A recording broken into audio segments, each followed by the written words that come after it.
Motion to go into public hearing. Second. All in favor? Aye. Aye. Thank you very much. All right, Kaylee, let's hear it. Well, kidding. I was about to say, planning did not get any comments. Would the applicant like to speak? Commissioners, you all have any questions? Good evening, board members and staff. This is Mark Ashness with the C Group. I'll be glad to answer any questions. Kaylee's done a good job of overviewing. As discussed, the site is currently zoned as MUPD, and this was a residual parcel when 64 bypass was created just south of the MUPD. We're just seeking to bring that into the document now. And I can share a screen if you like and go through a few things, or I'll just be glad to answer questions. What's your desire, board members? Mark, feel free to present anything you want.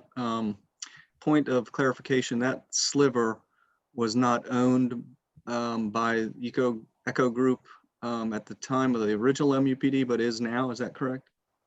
That's correct. You may recall that Wade Barber and some other entities own that parcel. It was originally part of the tract that is now Powell Place and was just subdivided from the remainder of Powell Place when the 64 bypass was constructed.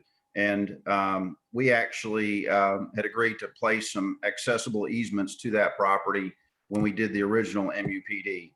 By bringing it into the MUPD now, we don't have that issue.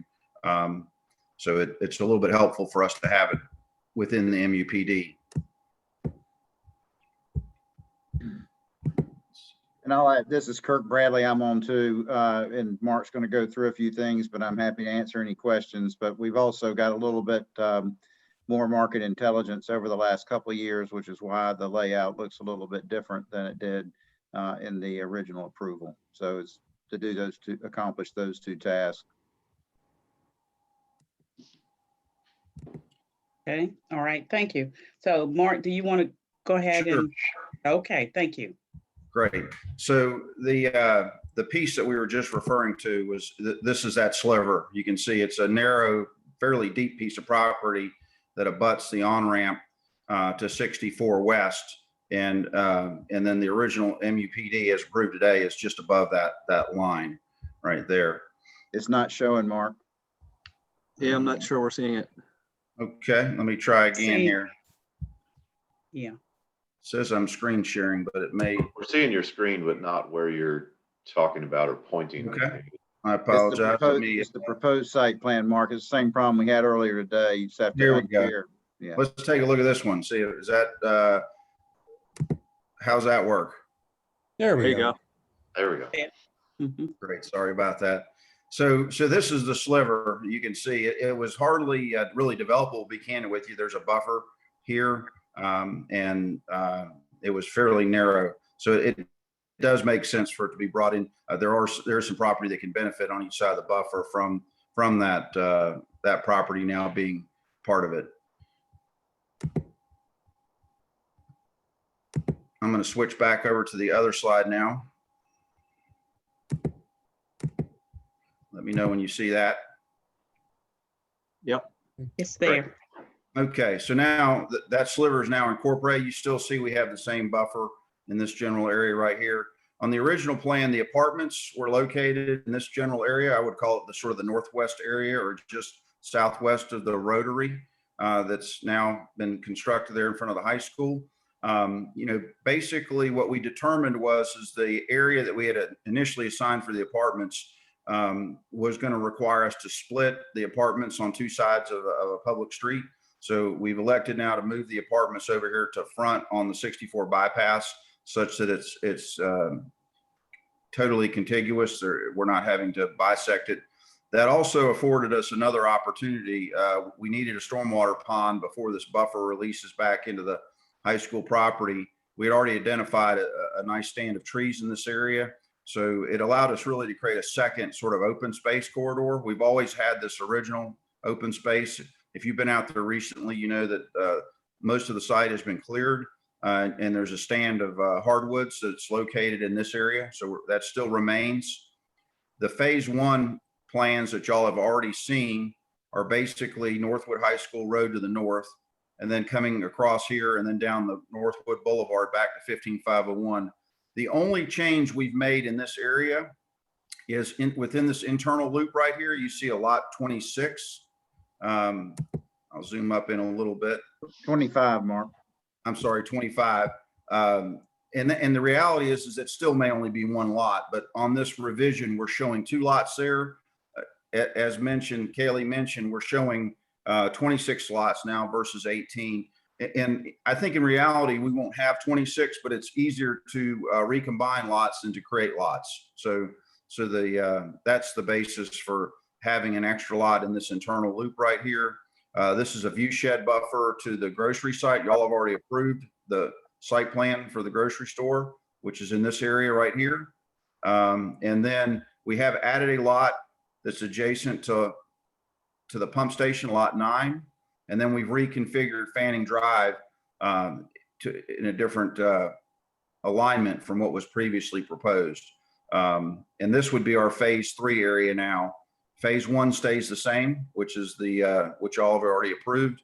And then phase 2 is basically the area on the west side of Fanning Drive near Northwood High School, and then the apartment area, which based on the feedback we're getting in the market, phase 1 and 2, we have a better sense now of what can go in these locations. And then phase 3, there's still some opportunity to recombine some of those lots, and there may be other uses that may show up. It'll give us a little time to figure that out. So that's basically the changes. It's the addition of some property, realignment of some roads, shifting of the apartments, and some creation of more substantial open space in the northwest corner. And I'll be glad to answer any questions.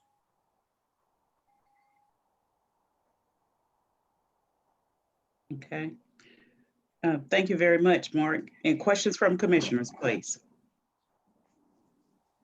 Sure, and this might be from staff, but we got another packet dropped off this afternoon. Could you, and that I haven't looked at yet, could you go over any changes, if any, in that packet that was delivered this afternoon? Yeah, so Go ahead, Gabe, sorry. I was gonna say, we had a meeting with Northwood last Thursday, I believe. It was Chris and I and Teresa in Northwood on a few changes or concerns that we had, and that's why the packet was updated. It was concerning lot 26. It was originally an access easement. It's now showing a flag lot, and the temporary cul-de-sac. And I believe that might have been it. But that it was just kind of a last. Oh, yes. And the excluded portions to the west, they were originally going to exclude those at future development. But then we decided to add them back in, keep them zoned MUPD for to not confuse anybody. So that is why it was updated last minute. Okay, because I thought the size you said is now 94.29 instead of 89.68. Right. That 89 was the excluded portions when they were excluding that future development area.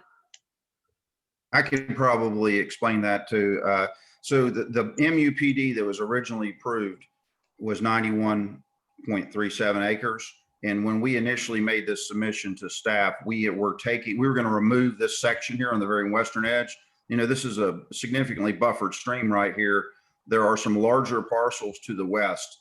And quite frankly, it makes more sense for this piece of property to be developed with those parcels whenever that occurs. And so we were going to remove this from the MUPD, which would have created a smaller acreage. And then the addition of the property down here would have increased it slightly. But what we have now is the MUPD as it was originally approved acreage, and we've just shown the addition of this sliver down here adjacent to the on-ramp to 64 bypass. So we basically have not diluted what was originally approved in the MUPD. with what the submission was that you received, I guess, today. Okay.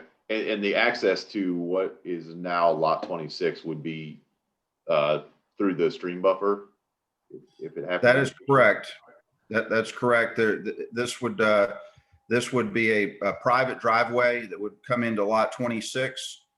We've had some preliminary feedback from NCDOT that was negative about having a right in, right out right here because of the proximity to the on-ramp of 64. Now, that's not to say, depending on the use, a low intensity use, that they might have a different opinion, but just a blanket agreement on their part was not possible. So at this point, what we're showing is a connection for this lot 26 that would come back into Fanning. We felt like that was the least impactful approach versus stubbing a public road across that buffer.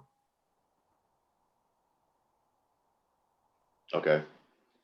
And it mentions a community park now. Is that what was the open space before, and what does a community park mean? So this, we will certainly have passive activity. This is a stand of hardwoods right here. We've always envisioned trail connectivity, and depending on the uses around it, connectivity to potentially these lots. So this particular facility would really be open to anyone that might be utilizing any of the stores and retail uses on the property. And then within the apartments, there'll also be a amenitized section. You know, once we submit a site plan to you, you'll see that. But in both of these locations, we envision really sort of passive park benches, pedestrian trail connection to the sidewalks that will already be in Northwood on the public street sections, so that anyone can kind of walk, throughout the community. We still have a public transit stop right here located at this main intersection, at that point as well.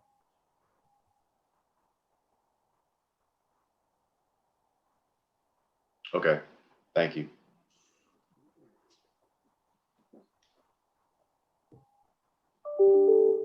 Any additional questions, please?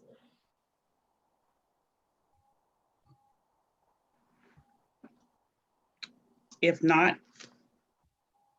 then we need to go on and I'm sorry.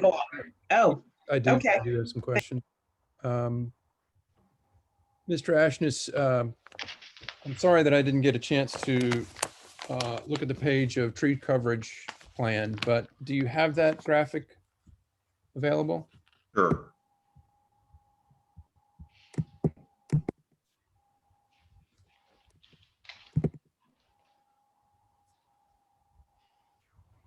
I recall the prior occasion when we looked at this site, there was a significant amount of talk and consideration for particularly some specimen trees.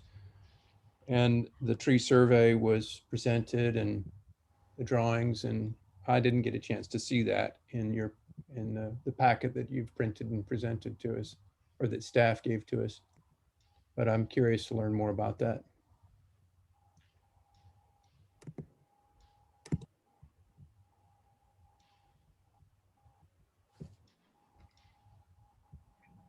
So these were the, can everyone see that?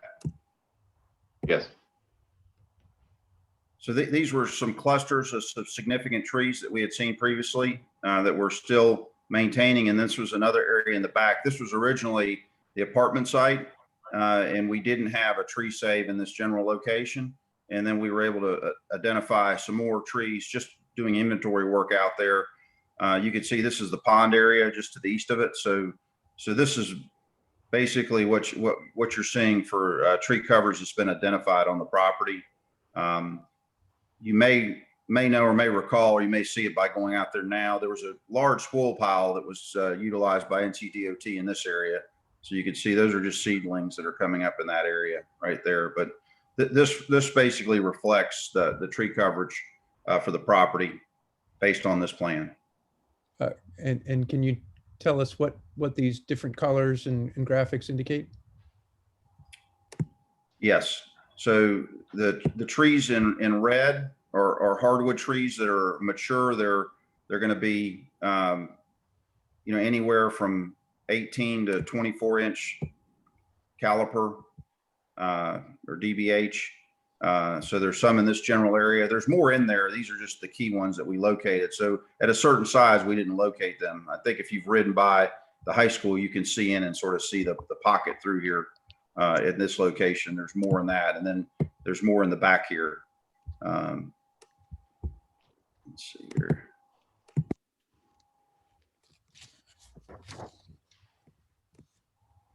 So in the back, we've got the 1040s through the 1050s, it looks like.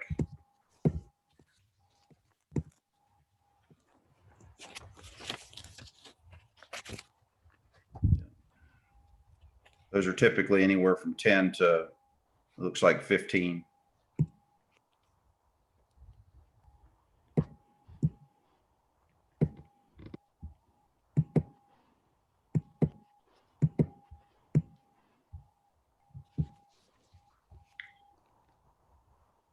So the red are the hardwoods. Right. Okay. And there's more in there than what we're showing. That's what we had for initial sampling. Okay, all right. I think the red are softwood, correct? Yeah, that Let me correct that. softwood tree survey. The table to the right. Here we go. Let me zoom in here. 7.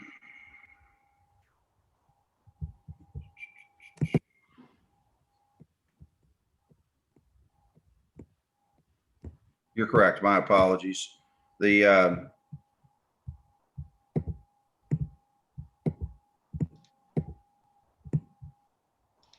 yes. So the green are the hardwoods. So there's in that first cluster that you see, you've got 36, 20, basically 24 to 36 in that cluster. That was the original cluster. And then if we go to the west,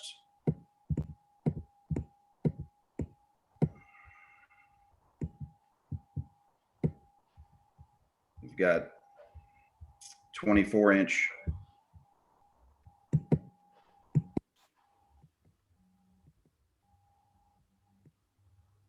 Just look at this.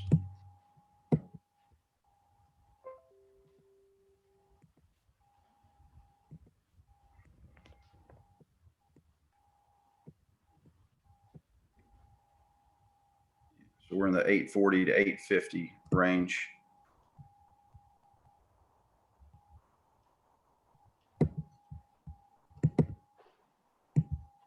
Yeah. So here's you're seeing that range. You're seeing everything, say 1013 to 2717 in that pocket there.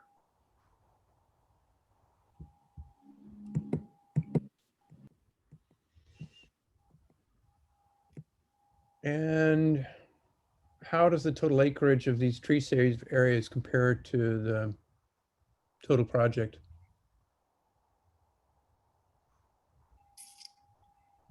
Let's see here.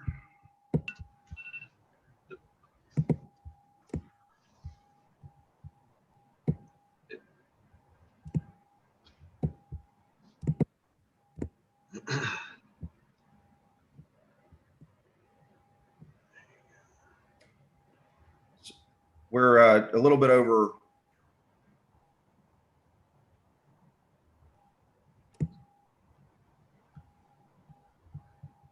This is 2.71 acres. So we're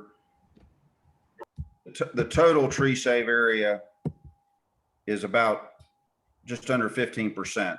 And that's basically including what's in buffers and what's outside of the buffers. And 10% is what they're required to meet in their rezoning narrative.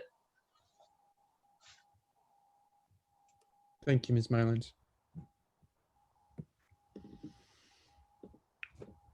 Okay, and this may seem like a curveball question, But I'm curious about the inspiration for street names.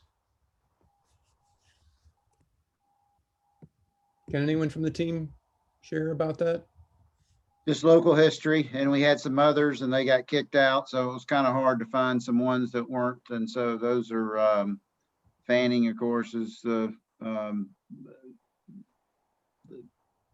local guy, the loyalist guy, and then Harper is another kind of Chatham County name. So those were the ones that crossed the threshold in terms of being not conflicted out by 911. Okay. Thank you.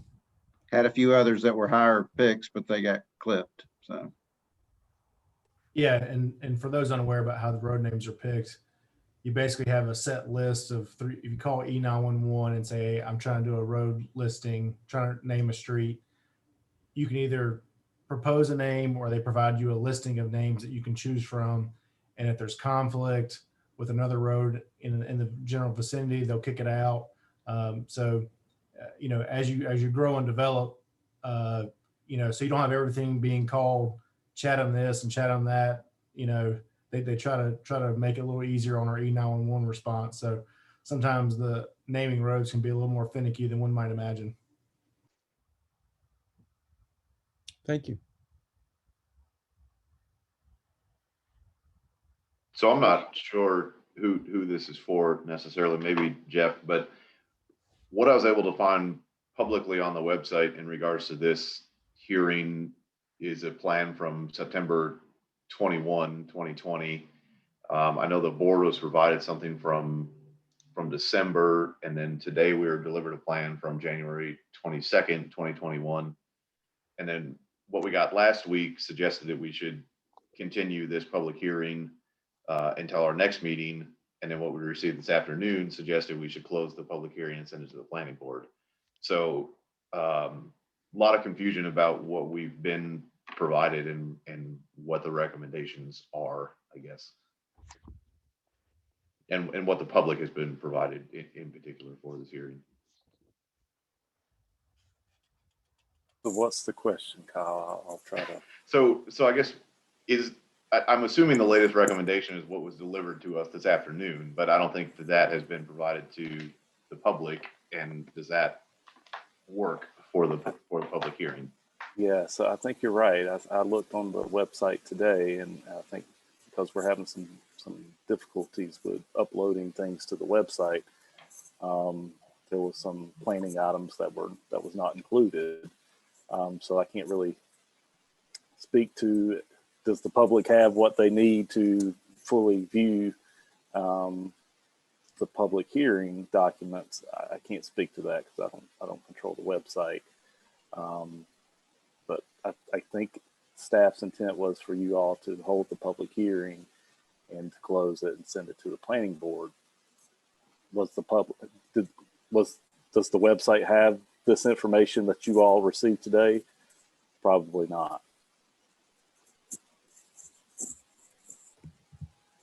Not that I could find anywhere. Right.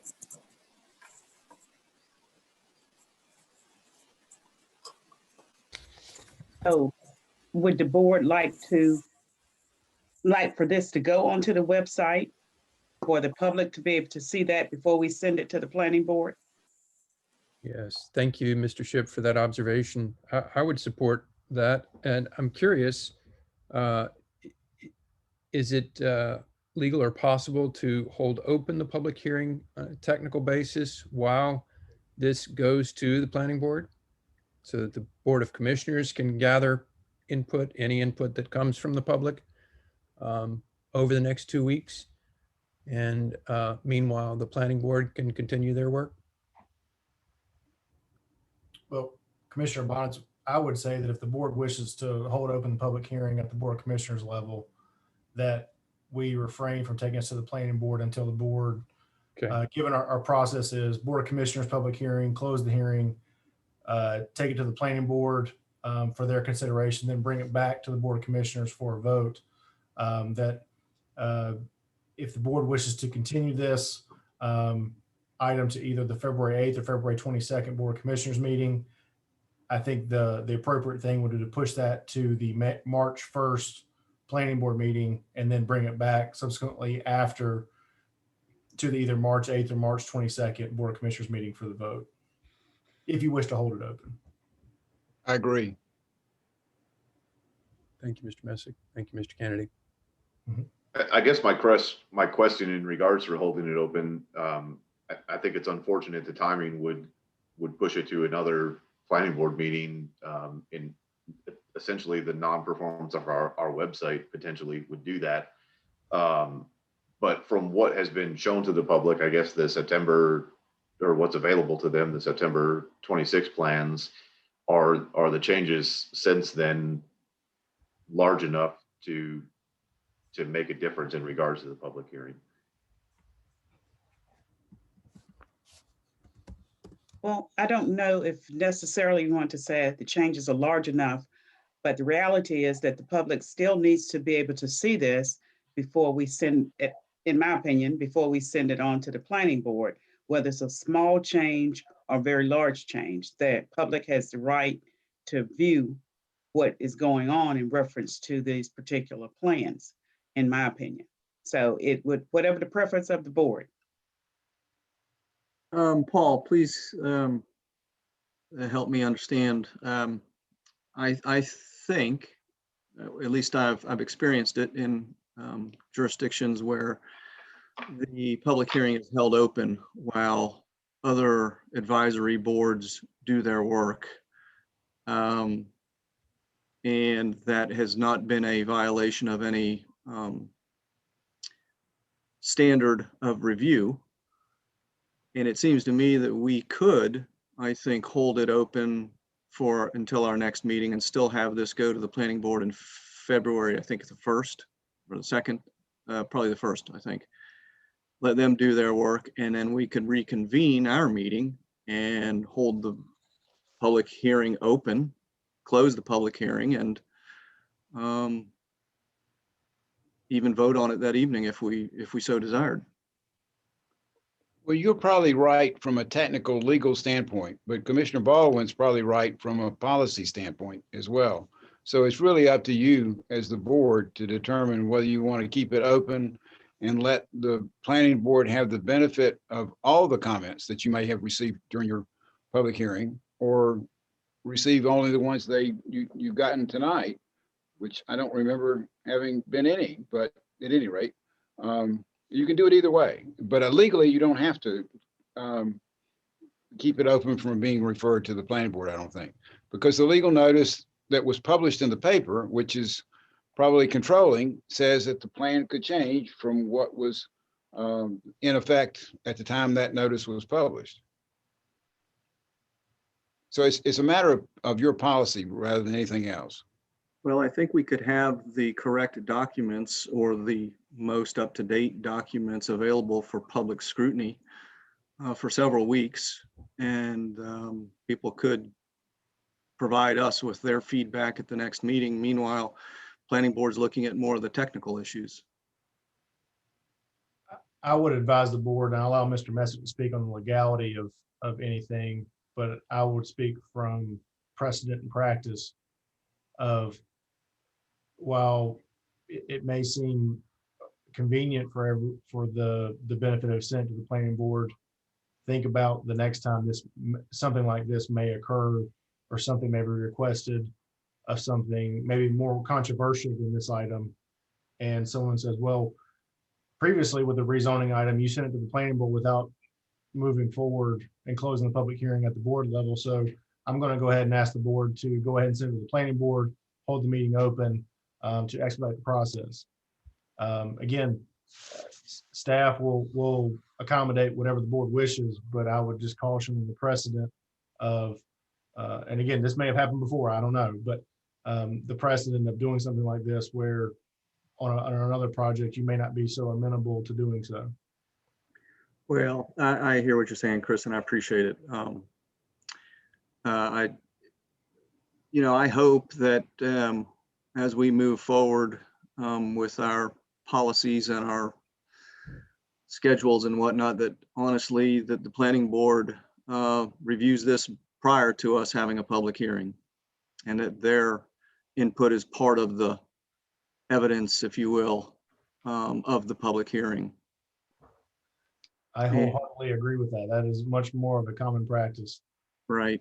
So, you know, I don't know why, you know, the documents, I don't think I got an update this afternoon.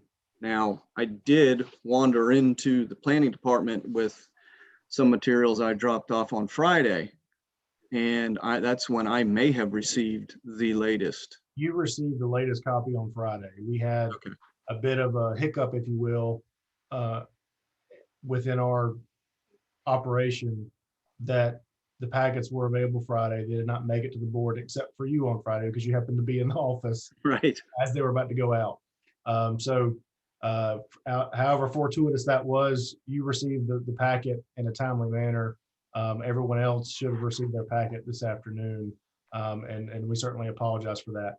And I do appreciate the board's conversation on this because I think it's worth recognizing that I certainly don't intend to come off as creating some sort of punitive timeline for the developer, because part of the reason that we're in this conversation is because of their willingness to work with staff on a couple of adjustments that I think have improved the plans.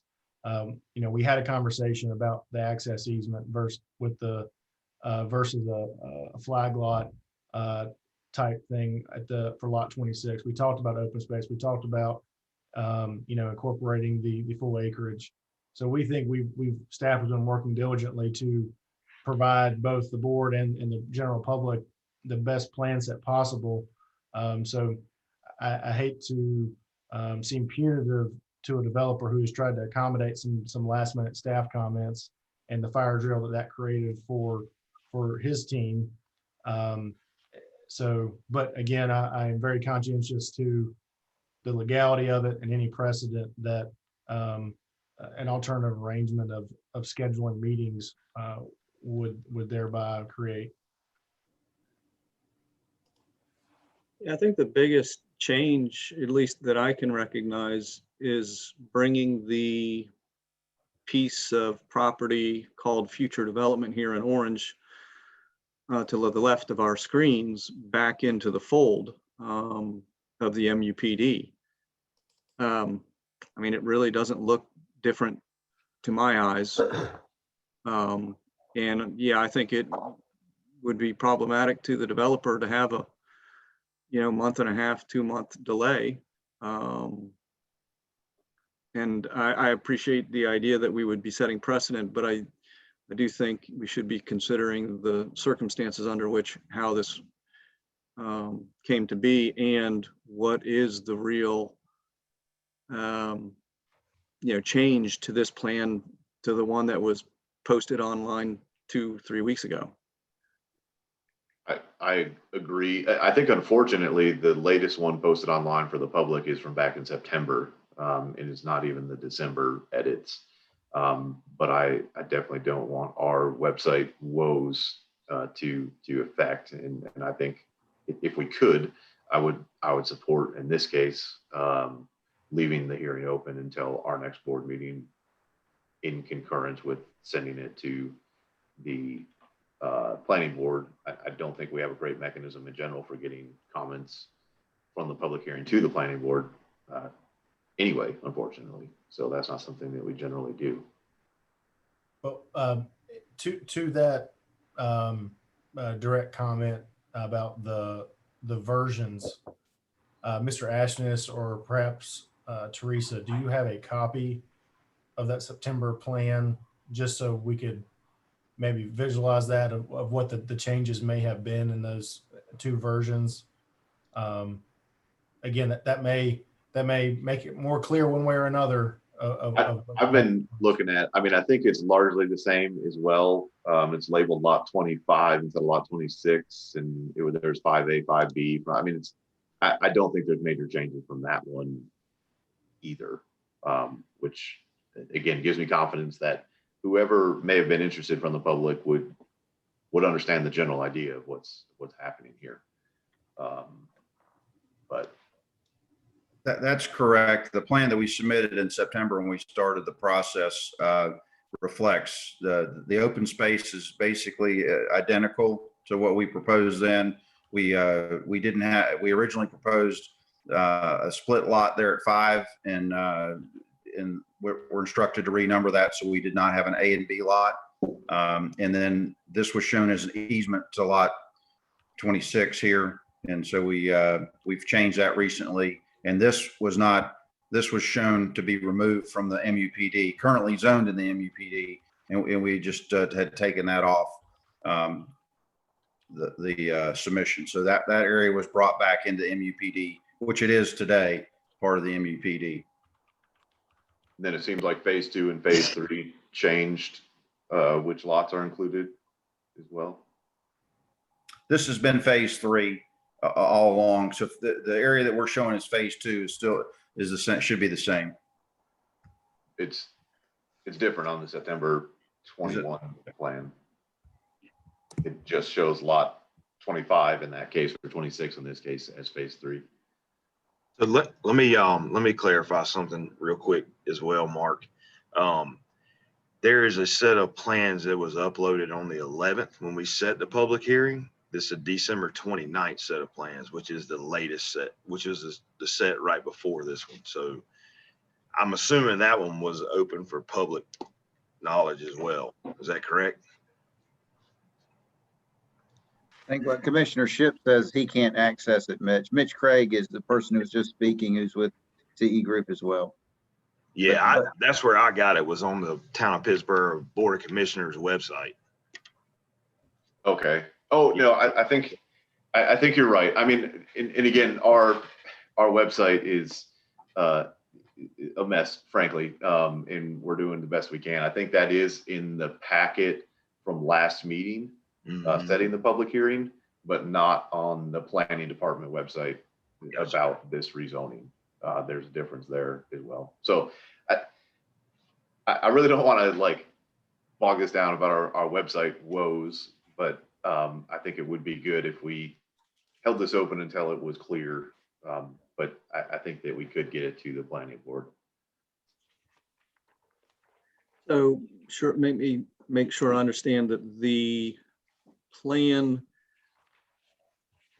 that's dated in December, which was the latest, was posted to the Town Board of Commissioners agenda item when we set the public hearing 2 weeks ago. Yes. So that the accurate set, other than what was delivered today with very minor changes, was available for public view and announced. Right. Okay. Yes. Well, I will make a motion to continue the public hearing till our next meeting and forward this to the planning board for their consideration and recommendation. So, Second. and to clarify Mr. Fioco's motion, that's a motion to continue this to the February 8th Board of Commissioners regular meeting, and also concurrently provide it to the February 1st Planning Board regular meeting for review. And so we'll bring it back. Mr. Messick, are we still under the provisions where for a legislative item, we cannot render a decision immediately at that meeting? Well, if you're going to keep the public hearing for that date, then it would have to lie open for 24 hours. So yes. So you'd have to make a decision at the next meeting. So basically we would take, today's obviously January 25th.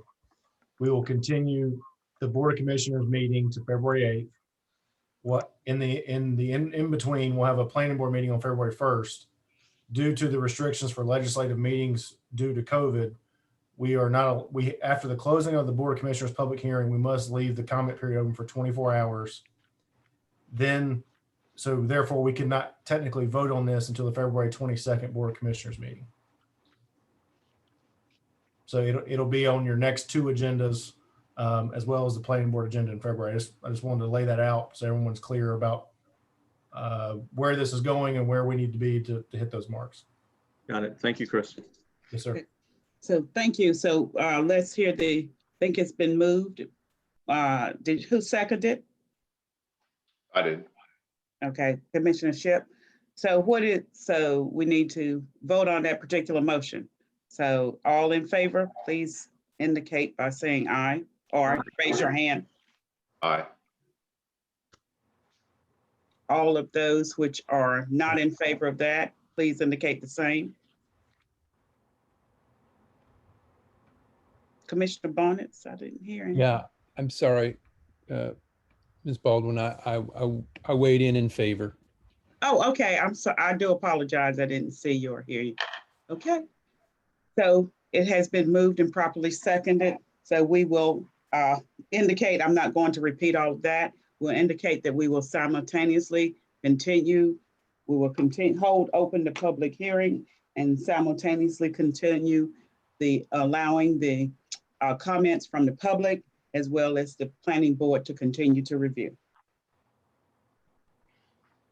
So let's move forward then with the next public hearing, which is the zone. Big part. Which is the zoning text amendment, the Red Moose Brewing. Yes, thank you, Mayor Pro Tem Baldwin. Good evening, members of the board. This is Teresa Thompson presenting. This request is by Red Moose Brewing Company. They're requesting to add the use microbrewery as a permitted use in the C1, being the neighborhood business zoning district, C2, which is highway commercial, C4, being downtown, the M1 and M2, which is light and heavy industrial zoning districts. There's also a proposed definition included for a microbrewery. And the intent of that is more for a smaller amount of production compared to a typical brewery. So microbreweries would be capped at 15,000 barrels per year. They would also be limited to direct sales to customers. So this would be more suitable for on-site sales. So breweries in general are a less intensive use than a brewery. Regular breweries would be more than 15,000 barrels per year. They could also sell to third-party wholesales. So that's more of a manufacturing type use. Also, for comparison, this language is in the proposed UDO. It's similar. The definition is very similar, and it's the same proposed permitted by right for microbrewery. And the proposed UDO also is recommending that breweries be permitted by right in the same districts. So it is pretty much the same as what is already being proposed in the UDO.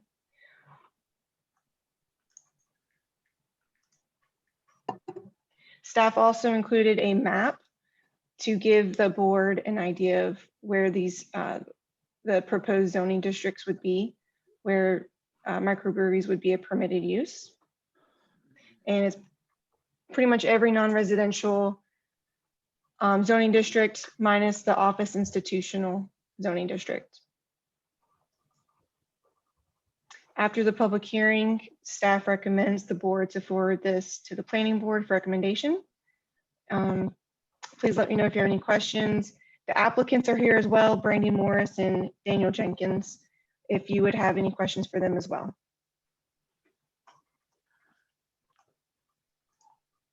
I have a question for planning. This text amendment is not suggesting that a microbrewery be listed as permitted by right in an MUPD. Was that discussed? Because it seems like that is something that would be appropriate.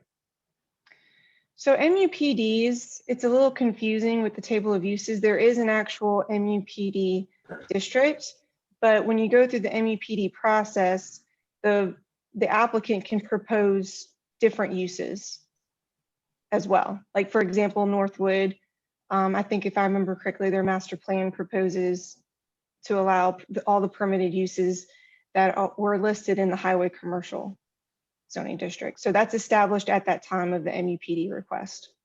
So even though there are some uses listed as permitted by right via the designation of a capital P in the MUPD column, that doesn't necessarily limit an MUPD's uses by right to those so designated.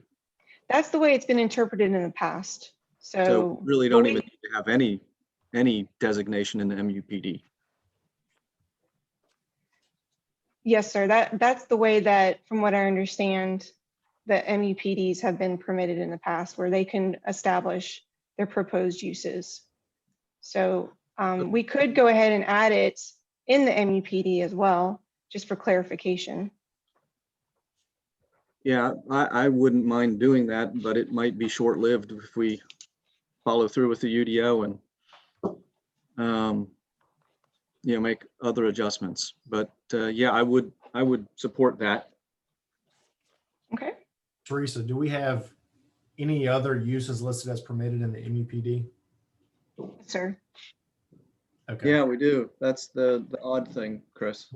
Yeah, that would be my comment on that, is that if it's intended to be inclusive, as in you put a P, if it's allowed in MUPD, then I think that we would want to consider putting a P with MUPD. Otherwise, I think you just delete the MUPD as a column altogether and allow someone to a la carte, if you Right. will, their uses. But if we do have a P for some, that certainly insinuates that those uses are the only uses you may ask for in MUPD. Right. I agree. So we can add that to the MUPD. And honestly, I can see some heavy industrial uses that you just wouldn't want to be available. That's true. That's a good point. Mr. Messick, you're muted if you're speaking. Excuse me. But if Anheuser-Busch were to come with a brewery, it should not be in the same location as all these other places. It should be in the industrial. But you can cross that bridge when they come. That isn't the proposed UDO. So Alright. that's not what is being requested tonight, but that is something if the board would like us to look at with the proposed UDO, possibly limiting breweries, we can look at that as well.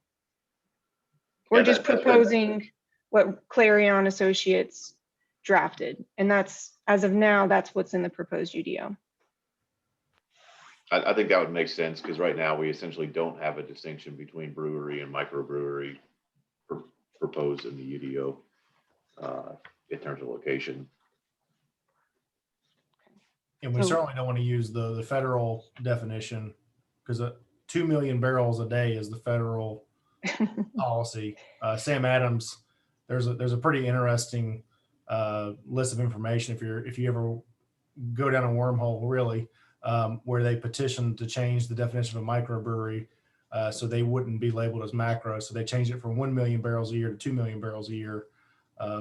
Something about a senator from Massachusetts helped grease that through, but His name wasn't Kennedy, was it? probably was. So we'll make a note to make those changes and go over them with the board for the UDO update. For breweries, just being in the manufacturing zoning districts for now. Thank you. I appreciate you including the maps in here to show, where this would apply as well.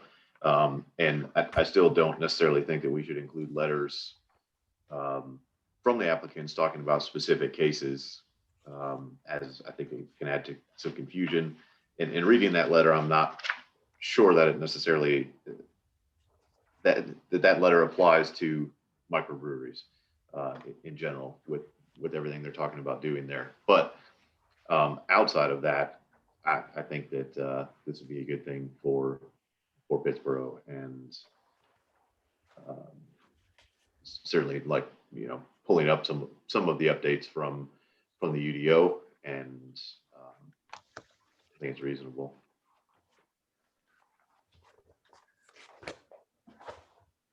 Thank you, Ms. Thompson. Any additional questions from the board to the applicant or to Ms. Thompson? No.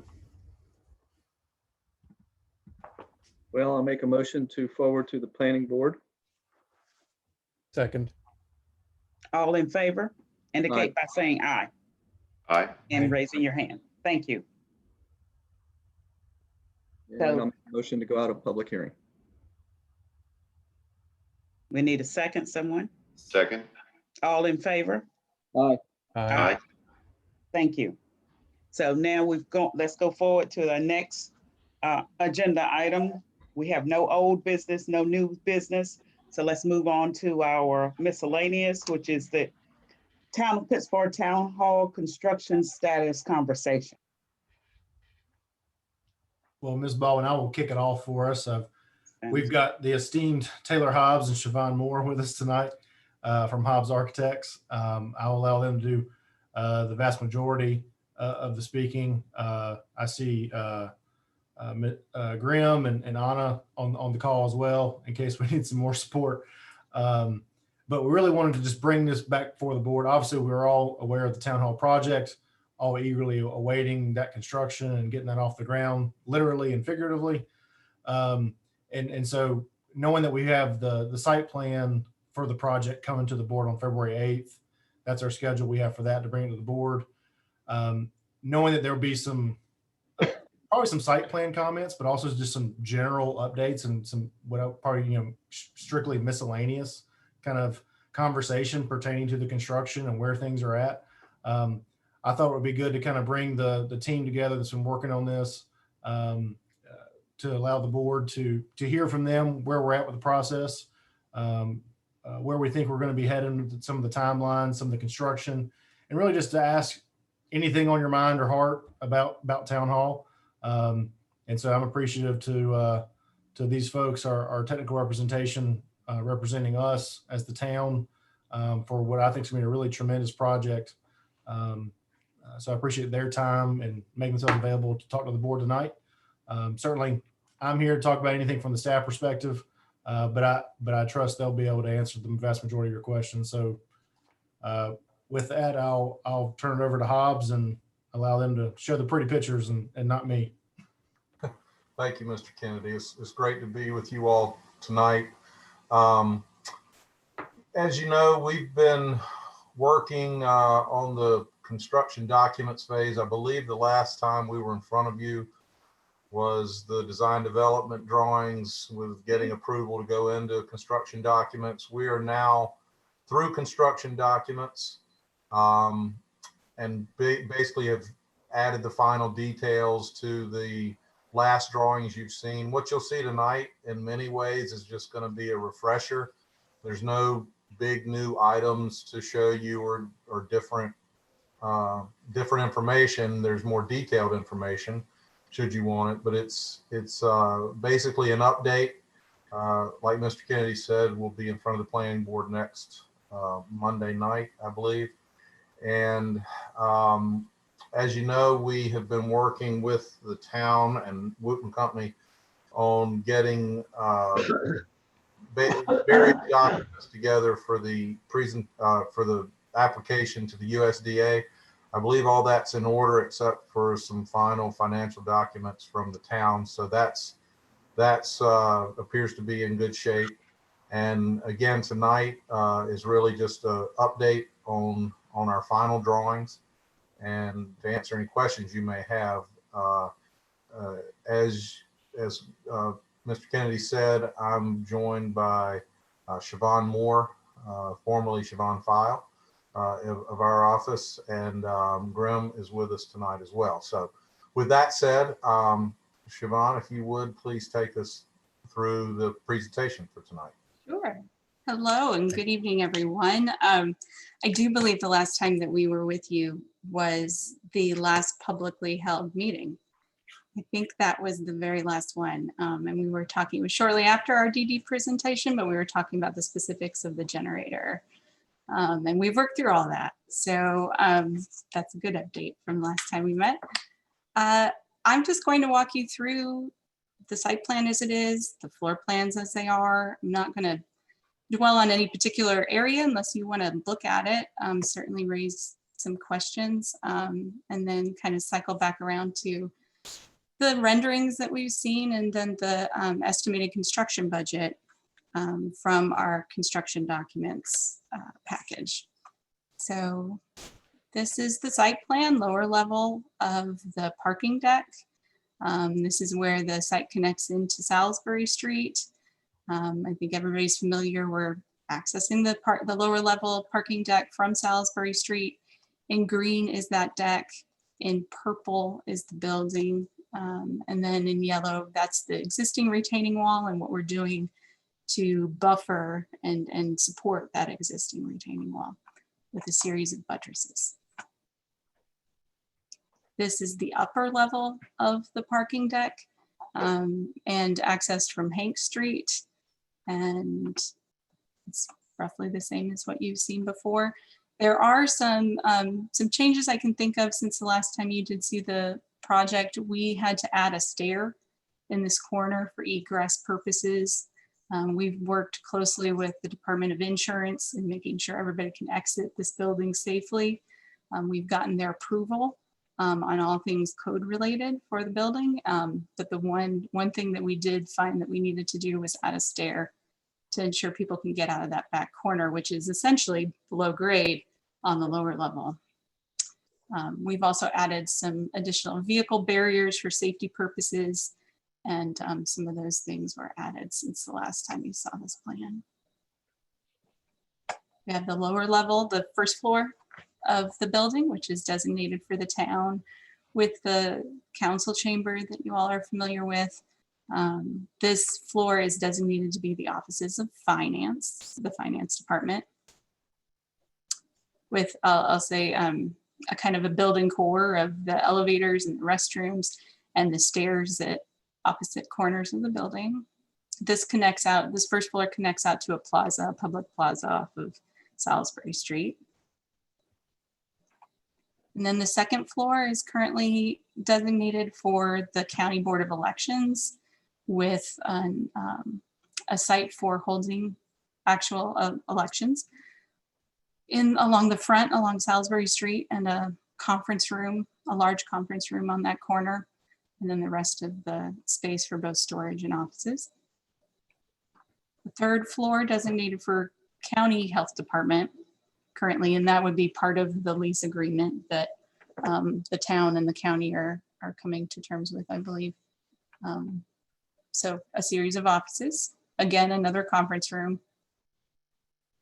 Then the fourth floor is for the town.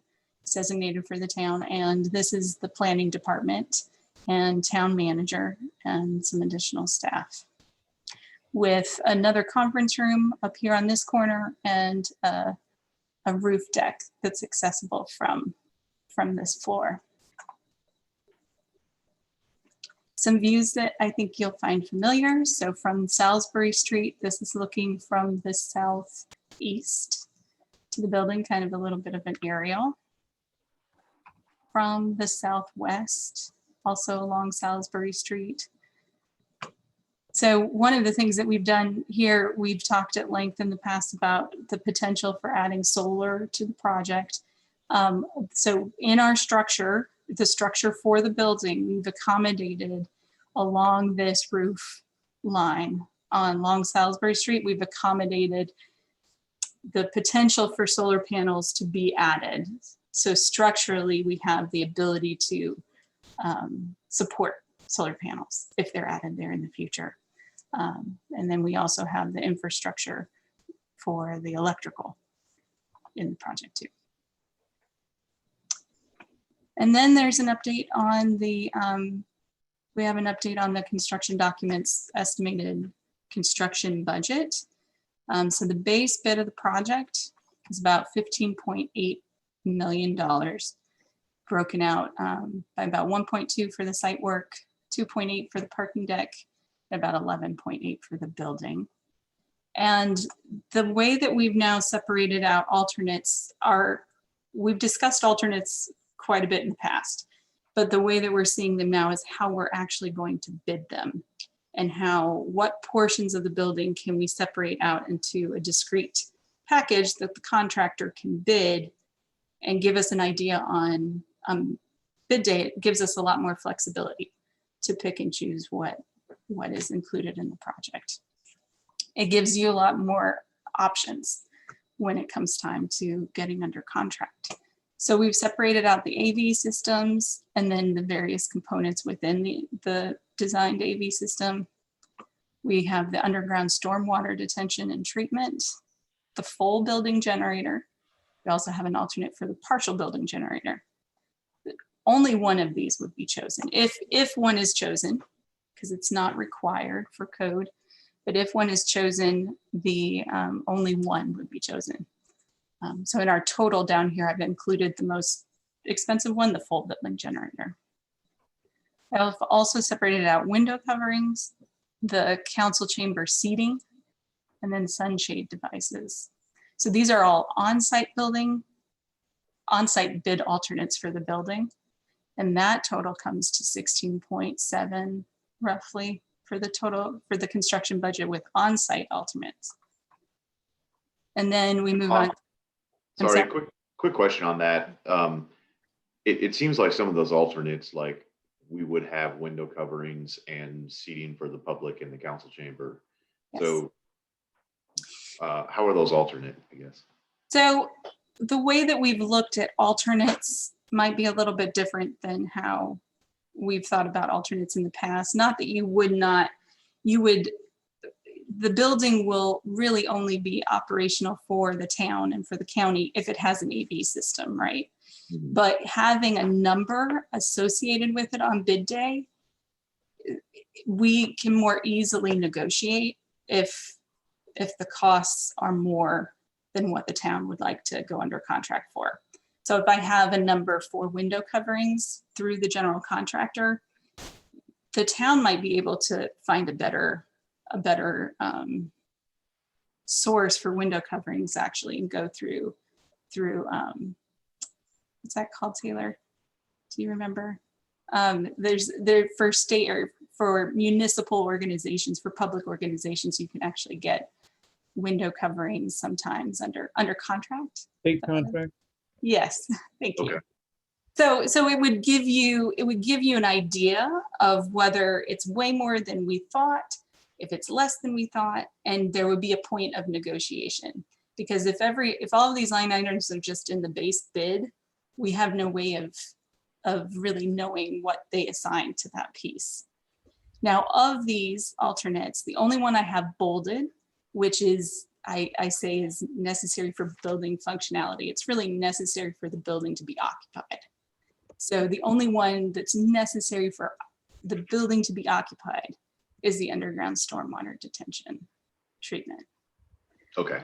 The others are definitely desired and really for the town to use it appropriately. It's something we would want to include. Taylor, you're muted. I'm sorry. We think it's to the town's advantage to know these numbers pegged on bid day, like Siobhan said, rather than to go ask a general contractor to dig them out of the base bid, post bid, if we need to attack any numbers for any reason. We think having them bid competitively like this is the best way to know the number and not have the contractor say what it is after the bid. So it's really just a strategy to allow flexibility and knowing where the money is on bid day. That's all that is on a number of these things. Not that you don't need them, but we think it's worth knowing the number on bid day. Okay, makes sense. Thank you. And then the same applies really with the offsite alternates. So more of these are bolded. More of these are actually required for the building to be occupied. So we need to extend the stormwater from the building down to the inlet next to our office. So that's about 2 blocks. We need to, for the underground stormwater retention to operate, we need to tie them in together.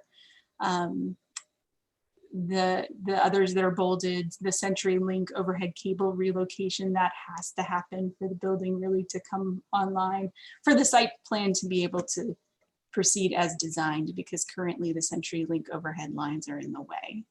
And then the offsite water extension, we've also determined that that's necessary to have the correct water pressure at the building. So that's in the 2 blocks between Hillsborough and Rectory Street. Those have to happen.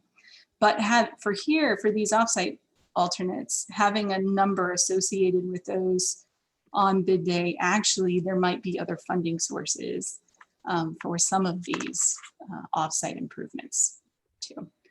We've also included in the design sewer main replacement. There was a desire to design, and we'll see on bid day what it comes in at, to extend the offsite water main extension beyond Rectory Street. So it goes a little ways beyond and connects up a little further down Salisbury Street. And then milling and paving the remaining portion really of Salisbury Street, so that it's all unified, the appearance is all unified after construction completes. We've actually gotten a comment since putting together this presentation for you all. We've gotten a comment from planning department that asked that we even continue that milling and paving all the way to Hillsborough Street. So currently our design shows that starting and stopping kind of at the border or the edge of the property along Salisbury Street. And the request was to just go ahead and take it all the way down to get as unified an appearance as possible. So we've estimated that, and that's roughly another $8,000 to that alternate. It'd be included in that alternate in the design. So that is really our general overall update for you. And we're happy to answer any questions, talk through anything that might be on your mind. And I would add to, the presentation, and thank you, Taylor, and thank you, Siobhan, for that. A couple of items that we've seen since you last saw this, the project did get SHPO approval with the State Historic Preservation Office. That was one of the comments, was how it affected a couple historic properties in the general view shed, if you will, of the project. And so Hobbs Architects was able to successfully navigate that process with us as we went through some of those comments with SHPO. So that was a great check mark moving forward. We also worked with Davenport on our fiscal analysis to make sure that we can actually afford such a building as this. We looked at both enterprise and general fund revenues, reported the board probably back in September or early October that all looked well there. We're still button up a few things so that we can get stuff to Miss Wadsworth, and Heather and I are working on that to try to help Wooten Company get the application compiled for USDA. So we've been plugging along on this, but as you all know, and as you've seen on many of our agendas, there's been a lot of other things going on too. So, but we're happy and honestly proud to present such a tremendous building that's going to be here for the next, hopefully century or more, for the betterment of our citizens, for them to enjoy, for us to have great commissioner meetings, certainly for our staff to enjoy and appreciate it as we try to best serve our citizens in a structure such as this. And I will follow up. I didn't introduce Anna Wadsworth and Lester Lowe. They're with the Wooten Company. They're with us tonight, civil engineering, for any more technical questions you may have. Thanks, Taylor. Okay. Any questions from the board members? If not, thank you so very much for your presentation, and we look forward to continuing to work with you all. Thank you so much. Yeah. Hobbs Architects, great job. Thank you. Thank you. We greatly appreciate the opportunity, and we'll continue to do our best. We're going to drive by it every day, and we're proud of where we are, and we're most appreciative of the opportunity to design this most important building for our town. Thank you. Good luck with the planning board. Yeah, thank you. Again, thank you. I told Taylor Siobhan, we'll be too close to them for them to screw this up, so they better get it right. I know. We have skin in the game for sure. All right. Thank you all. Okay. Yeah, your invoices for construction observation ought to be pretty skimpy. Look out your window. I've said we're going to be this general contractor's worst nightmare. But every time we want a break, we can just be at the site in 2 minutes. So. Yeah, they'll be accompanied with city tap receipts. That's right. And postal, yeah. Did we get a pub inside the building after all? Yeah, we've got a little tiki bar on the 3rd floor terrace, the outdoor terrace. There you go. That was really why we added microbreweries to the district. That's right. Right. Thank you all again. Good night. Good night. Thank you. Thank you all so much. Thank you. Let's move forward to our next item, which is Town of Pittsburgh Planning Department report to the board, the Unified Development Ordinance status update. Thank you so much. Thank you again. This is Teresa Thompson presenting. So we have 5 discussion topics to go over tonight. So we can just discuss them. If the board's ready to provide any direction to staff, we can go ahead and start making any changes if needed to the draft UDO. So just jumping into the first one, this is a general discussion on zoning districts. So we have a current set of zoning districts in the zoning ordinance, and Clarion presented different zoning districts, renaming them. And for the most part, the intent language is similar. So staff recommends keeping the existing zoning districts for now. The reason is that we're hopeful to have a land use plan update in the upcoming fiscal year. And typically the process with that is an update to the land use plan map. So once we get more direction, comprehensive look at how we see the town growing in the future, that land use map gets updated. And then the second step is updating the zoning map to reflect the land use map, the proposed land use map or future land use map, excuse me. So given that the land use plan was last updated in 2012, that is needed. And when the UDO first started, the land use plan was pretty recent, but considering that the proposed changes, there could be proposed changes to the zoning districts. If we were to rezone pretty much the whole town based on the Clarion's districts, that's a pretty huge undertaking. And to go through that twice in a couple of years possibly, just seems like it would be a lot of work. That wouldn't, the first major rezoning request would probably only be for a year, maybe up to 2 years before we had to redo the whole thing again. So staff recommends leaving it as it is for now, but also including some of the new zoning districts that Clarion proposes. And these would be more of like floating districts. So we wouldn't be rezoning any current properties to these districts, but they would be options for people, developers that would like to possibly rezone properties to these districts. So that would include the R5, which is a much higher density for residential districts, the 5,000 square foot. We'd also have multifamily, neighborhood mixed use activity center, and community mixed use activity centers as these floating districts. So that's just a basic overview of what the discussion is, and if the board has any direction at this point, we can go over that as well. Teresa, question, clarification for all of us. The rezonings that you make reference to, they would be legislative as opposed to quasi-judicial, correct? They could, yes, sir. They would be legislative, either general use or conditional rezoning. Yeah, okay. And so this strategy, one of its big assets is that it avoids the rezoning of the entire town. Yes, sir.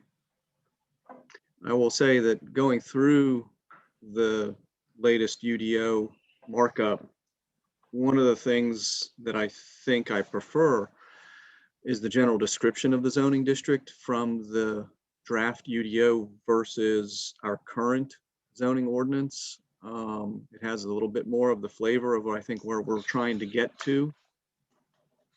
So I just put that out there as a general comment to look into that and see what your thoughts are on that matter. They are similar. I think the thought was if we're looking at keeping the existing zoning districts, we would just keep the intent language that went with those that's existing. So we can look at kind of merging the two, keeping the existing zoning districts and then finding the intent language that most fits that district that Clarion's proposing. And we can look at that as an option. Yeah, I think so. I think the language is pretty antiquated. Okay.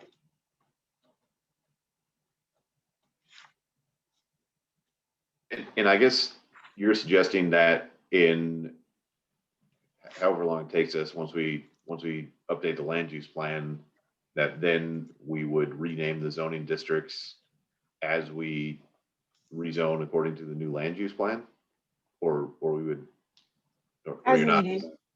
Okay. Yes, sir. It's kind of hard to say exactly what those changes could be at this point. So you just have to go through that process, the land use plan process, and see what kind of changes make sense based on that land use plan.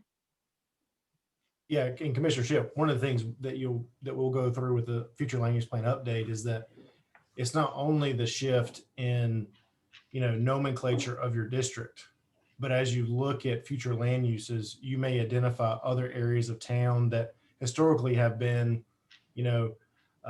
medium, moderate density residential that the board says we want to make that high density residential in terms of a future land use.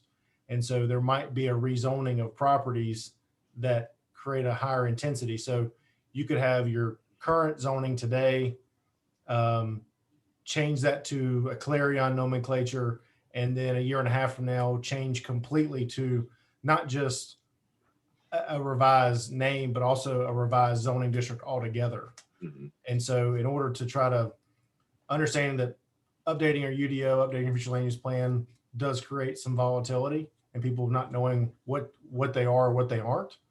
We'll certainly try to do our best to create the necessary quote unquote ad campaigns to make sure people know what they are or know how to get the information that they need. Having a new website will certainly help with that project.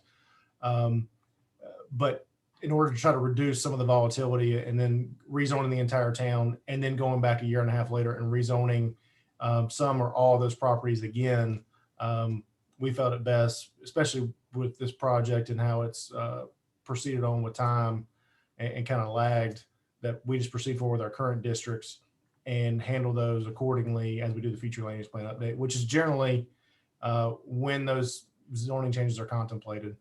And again, in all deference to where this process started, when the land use plan was adopted in 2012, the UDO and the land use plan were much closer in time of adoption or proposed adoption than we are,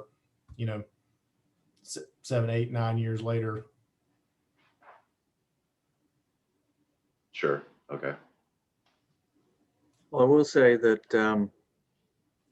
the Clarion draft did increase the density in zoning districts. One of my original comments was I was concerned about the multifamily residential district because as one way to get the necessary density in order to do multifamily, because it's been my experience that anyone who is adjacent to a proposed multifamily residential project typically will show up in not in support of it. And so we have a district that affords us the density commensurate with creating multifamily, and yet we make it cross this very substantial bar of a public hearing. And I hope someday that we're able to recognize that the multifamily residential density should just be part of a residential zoning and not necessarily require a rezoning to accomplish that. I understand this approach is kind of a hybrid of, and I think, and I can get behind it. I just want us to recognize that what we presently call high density is 4 dwelling units per acre. Yeah. That is nowhere near high density. It's, I think this R5 proposed 8 dwelling units. I think multifamily says 15 dwelling units. And then the mixed use activity centers, they allow for greater density, but we're asking folks to go through an additional process to get the density that I think we really want to embrace. So I understand this stutter step, if you will, but I think we need to get the density numbers up and make it not such a barrier. I agree, definitely. And in principle, I agree as well. I'm sad that we're missing our mayor and Commissioner Farrell, whom I'd really like to hear from on this subject.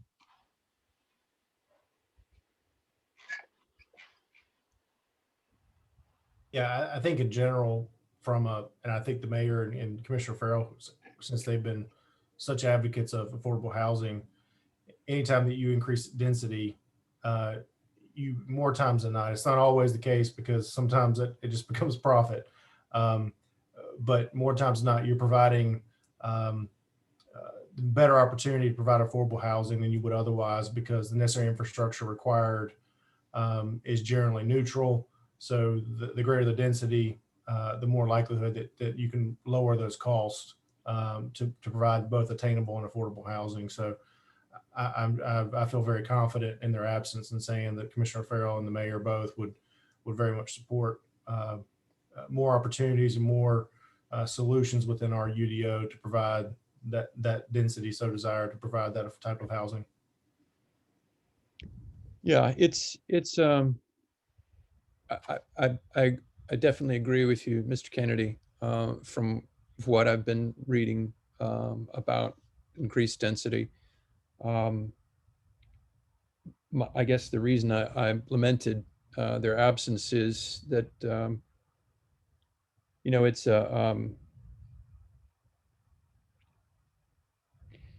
there's a tension, of course, and when we have situations like the pocket neighborhood that was proposed before your time, Mr. Kennedy, on Davie Street.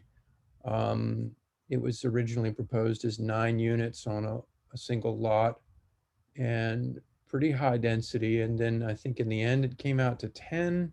Mr. Fiocco, you might be able to refresh me on this, or maybe Ms. Baldwin. And there was significant concern from neighbors because of this idea that we're changing the character of the neighborhood as we increase in density.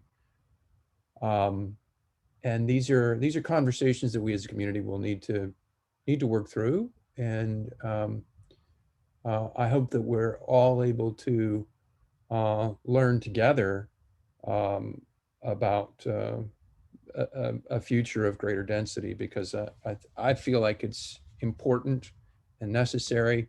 I feel like it's critical to creating an increase just in our stock of available housing, but also hopefully as well greater amounts of housing in the lower price range, and perhaps even some housing that receives subsidy to become affordable. But I'm blurring several different things here, and I don't mean to confuse matters. I just hope that we can continue the conversation in some way with Mr. Nuss and Mr. Farrell. And I would say too, don't consider any of the conversation that staff has tonight as this is the end all be all. Certainly there'll be time to touch on these. And as I discussed a little bit last week of, we're going to try to hit on a couple of hot topics at our meetings until we get through, as we say, we get it whipped. But if you have an epiphany between now and the time we adopt the UDO, then we can change it. And frankly, we will make a bunch of amendments after this thing's adopted. It will not be a perfect document. We're going to strive for as close to perfection. And probably like the second day we get it adopted, we'll adopt it on a Monday night. We'll all be hooting and hollering, breaking champagne bottles. And Wednesday, someone's going to come in and go, they're going to present something. They're going to go, oh man, we didn't account for that. That's just the nature of the beast. So, we're going to try to provide the best document we can. Strive for perfection, but know that we'll probably not get there. And staff is going to try to be responsive as we move forward. Anytime that someone breaks the system, tests the system, whatever you want to call it, to respond to that and provide a better ordinance as we continue forward. Okay. All right. Any additional comments? But definitely, Commissioner Bonnet's, that was a concern in reference to increased density during the time that we were discussing the affordable housing and working on that policy for the town of Pittsburgh. That definitely was one of the points which was reiterated in terms of trying to obtain affordable housing and the developers discussing that. But that is one of our main concerns, increased density in those areas, so that it is a possibility of affordable housing. So thank you all so very much for that. Is there any additional comments or concerns regarding this particular issue, the UDO, at this time from our commissioners? Go ahead. Yes, ma'am. Yes. There's 5 total topic discussions. Yeah. Yes. Okay. Yes, ma'am. So the second one, if we're ready to move on to the second one, is just to discuss lot width versus lot frontage. So currently the zoning ordinance has requirements for lot frontage. That's the actual frontage on the road. That's basically, it's usually the right-of-way line. And it's what's required for each lot to have fronting each road. So you can see in the last column there, that's what our current road lot frontage standards are. So for example, in the RA, that's 150 feet of road frontage. MUPDs, PDDs, and PUDs are different. As you saw tonight with Northwood, they had a flag lot, but typically for the conventional zoning districts, it has to meet certain road frontage standards. The UDO pretty much takes that away. They have a minimum 20-foot wide road frontage standard. And what they look at more is the lot width, and the lot width is measured at the front of the building. So the width of the lot where the front of the building sits, that's what that requirement is. So it's similar, like RA5 is 150 feet. So with that, you can have what looks like a flag lot. So that the flag, there's the pole part. This is just a random shot, a snapshot. So there it looks like a Thornton Road. That road frontage would probably only be about 20 to 30 feet wide.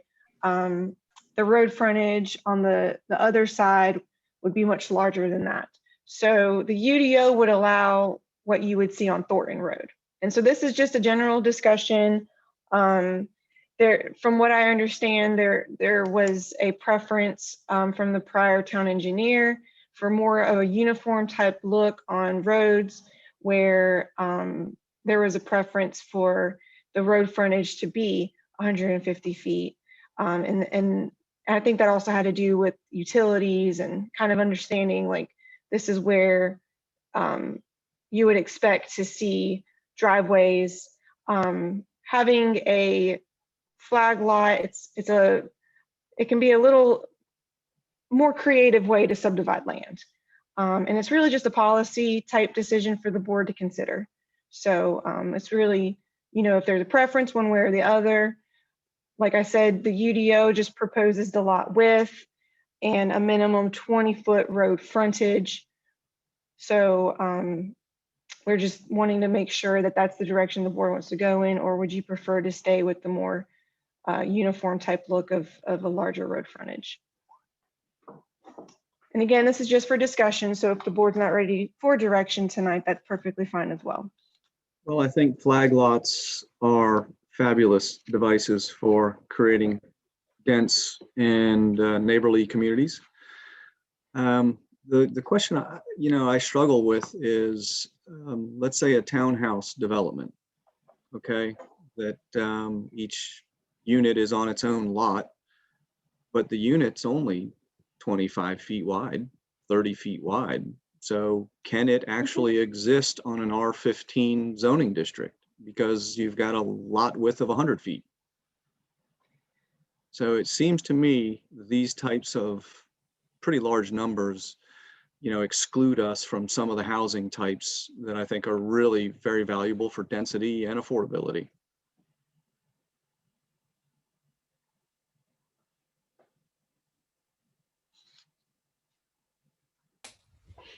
Go ahead, Mr. Bonds. I share similar concerns with Commissioner Fiocco, and I know dangerously little about this subject, but I've heard people I respect and admire suggesting that the idea of I think it's called zero lot lines, zero width, and zero frontage is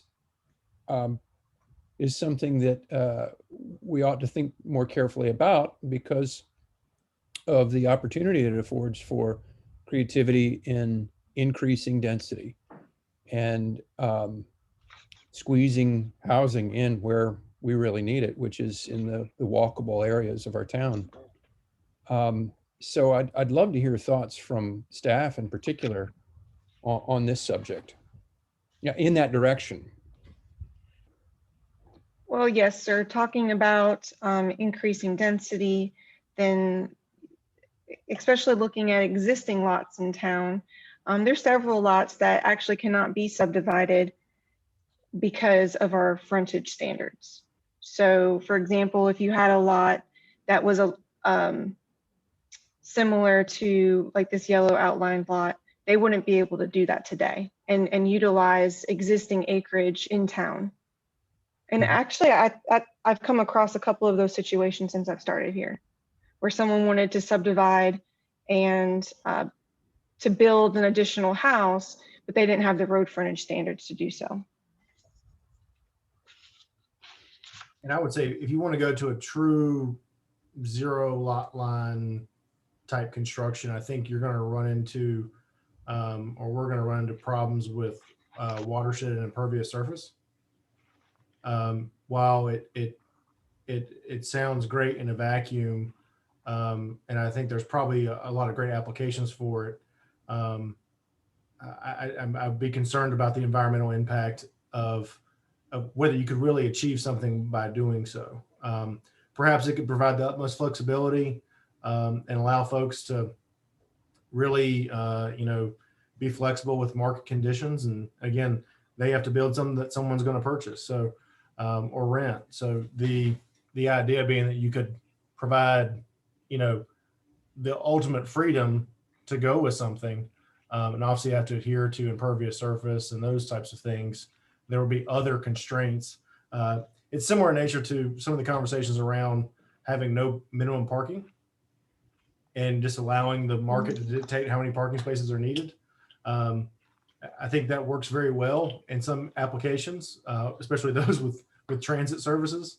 But when you start getting to the second and third tenants of stuff, I think it may have some negative impacts. I haven't done a lot of study of the zero setback outside of like a central business district, where generally you have maximum setbacks and generally zero on all your other sides. But in a residential component, or residential realm, I like the idea. I'm a land planner by trade, so the curiosity gets me going there of like how we could implement that. But I think in practice it would be rather complex. Yes, sir. And we would look at watershed and any other standards that would apply. So, I think those would be some of the, restrictions on development. But that more of an organic, if you will, as opposed to this artificial lot width. Yep. Yeah. Certainly you're burgeoning on a much more of a form-based kind of idealism than anything, rather than, Euclidean zoning is cast aside in many ways because it's rather generic and uninventive when it comes to, hey, your front setback's 30 feet. What's the science behind 30 feet? That may vary depending on where you're located, but I like the concept, but as knowing that our staff would have to implement it, I'd be hesitant to say it would be effective consistently. That might be the one we change very quickly if we went to go that route. Yeah. Yeah. It seems to me that we might not have this one for all zoning districts, and that we might have smaller frontage requirement in areas where we want more dense development, and a more matching frontage to lot width where we don't envision such dense development, potentially. But I know flag lots are used, say out in the country as well with great effect. So. Yeah, when I was having this very similar conversation with Jeff, probably a year ago, I showed him an example of a development that I thought was pretty extraordinary. And it absolutely could not exist if there were restrictions such as lot width and restrictions on flag lots and restrictions on shared access easements.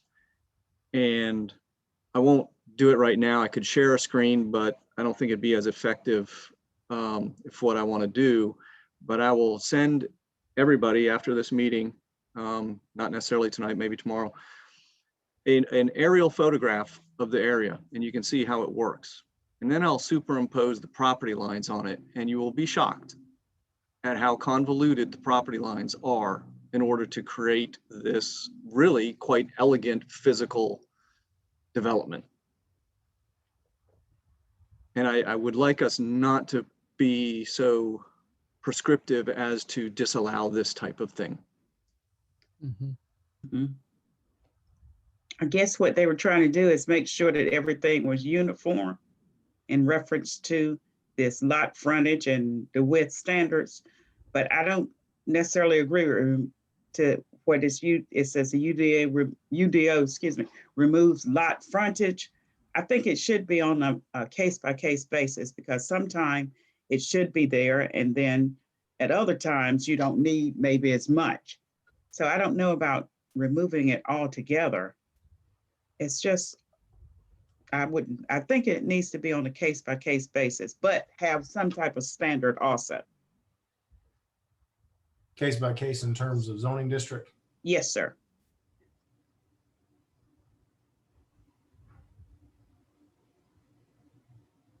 Is there a way that we could make it the standard, but make a relatively easy exception for the difference from that? I said relatively easy in government in the same sentence, not lightly. But, because I think that there is cases we would want to do it for, I'm interested in like what Commissioner Fiocco is going to send. And, for example, on Hillsborough Street, we have lots that are 400 feet deep with one house on it, and there's not a whole lot to do with the rest of it. So, but I think that we would want it to be something that, it is a creative use of that, but also not make it prohibitive for someone to do. I think that would probably be best served when you create, most UDOs have your generic guidance for, individual zoning districts, but there's also some sort of commentary about development patterns. And so be it, a cluster subdivision, conservation subdivision, a pocket subdivision, whatever terminology you want to use, that would probably require board consent as opposed to kind of a ministerial approval from staff, because otherwise staff will have no guidance to create that policy if there is a deviation. And so for some of those, we could look at a provision that would allow any necessary flexibility to go to the board for a policy vetting, if you will, to allow for someone who wants to provide something a little more unique than not. A lot of developers just want to, keep their head down and build what's allowed to be built and move on. But there are some who push the boundaries a little bit more, and maybe trying to work with topography or an emerging market or whatever it may be. Because Commissioner Fiocco was talking about some creative lot lines. The Vineyards neighborhood and the houses built at the front of the Vineyards is pretty darn creative and kind of out of the box compared to the rest of Pittsburgh. So, it's been done. We're seeing it done here. So I like to think that we could create a policy path forward to accommodate the creativity where it's desired, but also provide the necessary guidance for the average person to feel like they know what they're going to be expected to do. We can look at that, different options, maybe minor versus major subdivision requirements too. And possible, like if it's a minor, we could look at maybe separation requirements from flag lots. So you just don't see, maybe one large lot and they just do several small pole portions. And then it's just a very odd shaped subdivision. Or if it's a major subdivision, if there's going to be flag lots, and that would require board approval or something to that effect. So we can look at different options for sure and present that back to the board.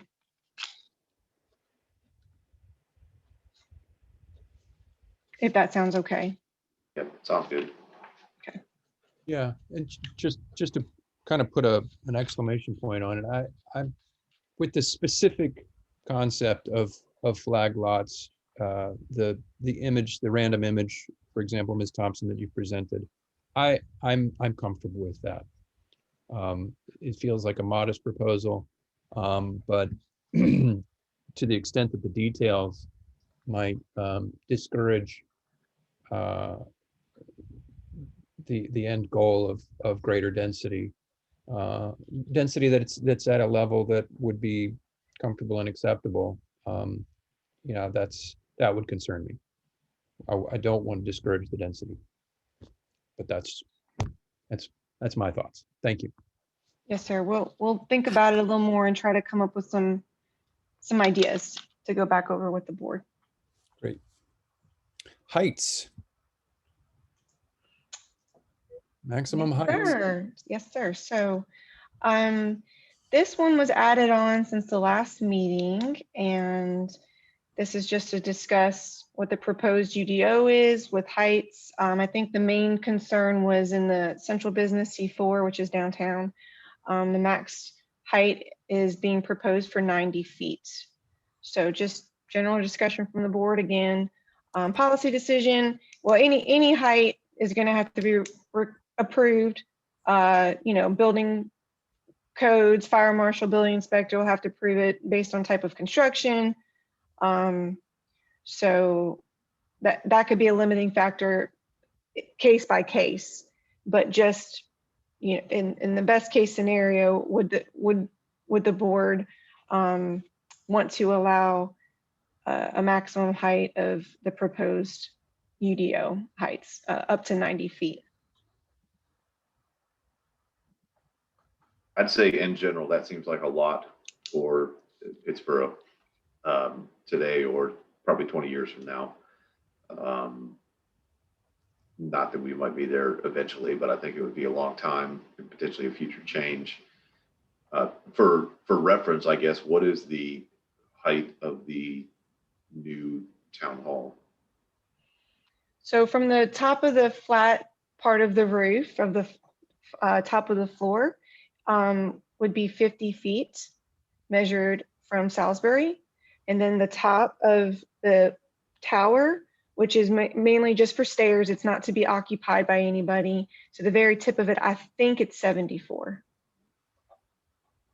if I remember correctly. So it's getting close. And is that the distinction that gets it past our current limit of 50, I guess, of like areas to be occupied? Well, the way that the building height is defined in the zoning ordinance, and then also the way that roof line is defined in the zoning ordinance, staff can interpret it to be the top floors, the flat roof of the top floor. So I think that's important to recognize too. If we're talking about, we currently allow 24 feet higher than our current listed limit, according to design.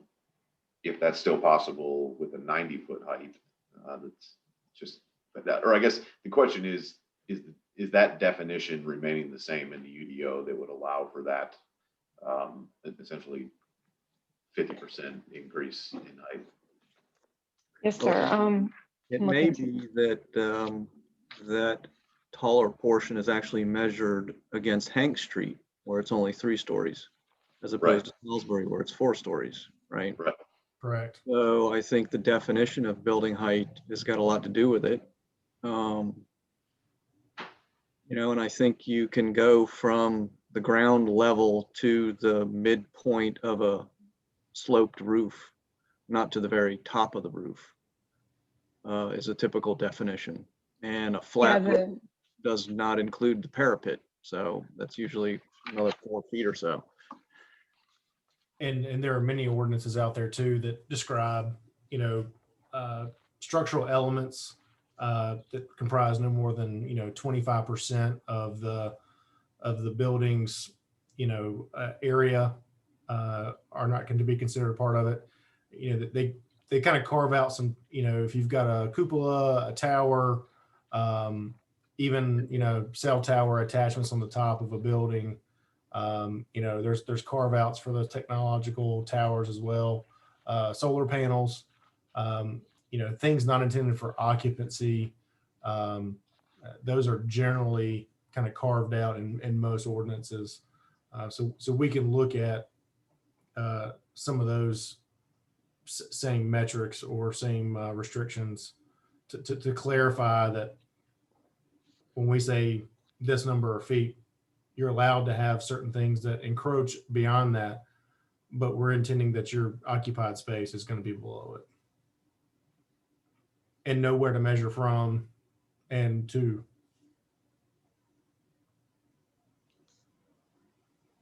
Right. Yeah, I think that's critical to talk about the heights, because it's, you know, if we say the limit is 50 now, but ourselves are building 74 feet from one road, it's difficult to say what the limit should be, I guess. 90 probably is a limit of a 7-story building. Yeah, I was guessing 6 or 7 stories. Yeah. And Commissioner Ship, as I say, do as I say, not as I do. Right. You can put a lot of apartment units in a 7-story building that would otherwise take a lot of land to get the same number. And we are in our, you know, most of Pittsburgh's in this watershed, so we're limited in the amount of ground cover we can have. So if we really are looking at density, height is one way to do it. Yeah. And I believe in our current revision, what is called like neighborhood compatibility is removed in terms of you could have a 90-foot building next to a 10-foot building or a 20-foot building? Or is there any type of compatibility with nearby structures or, you know, view things, sunlight, anything in regards to that? So, and that's going to be a discussion item for the next board meeting. So that was also on the list to go over what the different requirements are for neighborhood compatibility and if the board wanted to move forward with that or not. So there are some standards about if it's going to be, if a non-residential building is going to be located near residential, additional standards that they have to meet. And so we'll go through what all those are and what the board would like to include or wait on. The key there being of who determines neighborhood compatibility and what metrics are used, because if staff has to determine it, not that staff is dense and can't render a decision, but staff is looking to the board to create the necessary policy for us to implement. And if the zoning administrator and staff are simply looking at or making a decision about what is compatible and what is not without any guidance of the document, that really goes beyond the ministerial review that the staff has. It should go to the board to determine compatibility. And that's generally consistent in most legislative and quasi-judicial decisions. There usually is something in there about neighborhood compatibility. So if it's in there, that really should be you're talking about a board decision and less a staff decision. And I would add to the conversation too, I did, as part of my conversation late this afternoon with Commissioner Farrell, this was his primary comment, and the one that he felt compelled to relay to me was he felt that the 90 feet and the C4 just was going to be difficult for him to support. As you know, he as a local business owner downtown and knowing the potential juxtaposition of his establishment or any establishment next to 90 feet, he had some concerns about how that would affect some of the scale of downtown and really the long-term viability, because the more, if I can go build a 7-story building, I might tear down that old building that's only 1.5 stories or 2 stories. And so as you look at some historic preservation, there's some concerns there, and Commissioner Farrell wanted me to relay that to the board on his behalf. I very much appreciate that. And thank you, Mr. Kennedy, for sharing that. And I recall now, I think the last time that we discussed this part of the UDO, I was still under the impression that the county was still contemplating a downtown campus. And at that time, I had a vision that I thought I obtained from some documents with the county or conversations with county commissioners that there might be a 4, 5, 6 or larger story Chatham County complex on the south side of East Street, taking advantage of the very stark change in topography there, around the Dunlap building, I think, and the old grocery store that's serving as public health now. And it was based on that, as I vaguely recall, that I was enthusiastic about having a 90-foot allowed height. But I would tend to share Commissioner Farrell's concerns and suggest that we look instead at something more modest. I do believe that as time goes on, that may be where town of Pittsburgh goes and grows, but I'm recalling that I think the 50-foot thing comes from the courthouse that is at the center of our town, and the desire to respect and defer to that in its place of eminence. And I recall living in Washington, D.C. at the time when they abandoned the restrictions on height beyond a certain boundary of away from the Capitol. The deference at that time in the ordinances was to keep everything smaller than the Capitol, the dome on the Capitol, I think it was.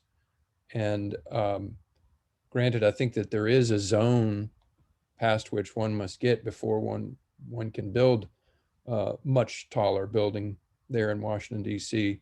And maybe that's a part of our future is the outer extent of the downtown zone. I just don't know about that at this stage, but I'm thinking maybe the 65-foot that is the highest in our other zoning districts drafted in the UDO right now might be more appropriate.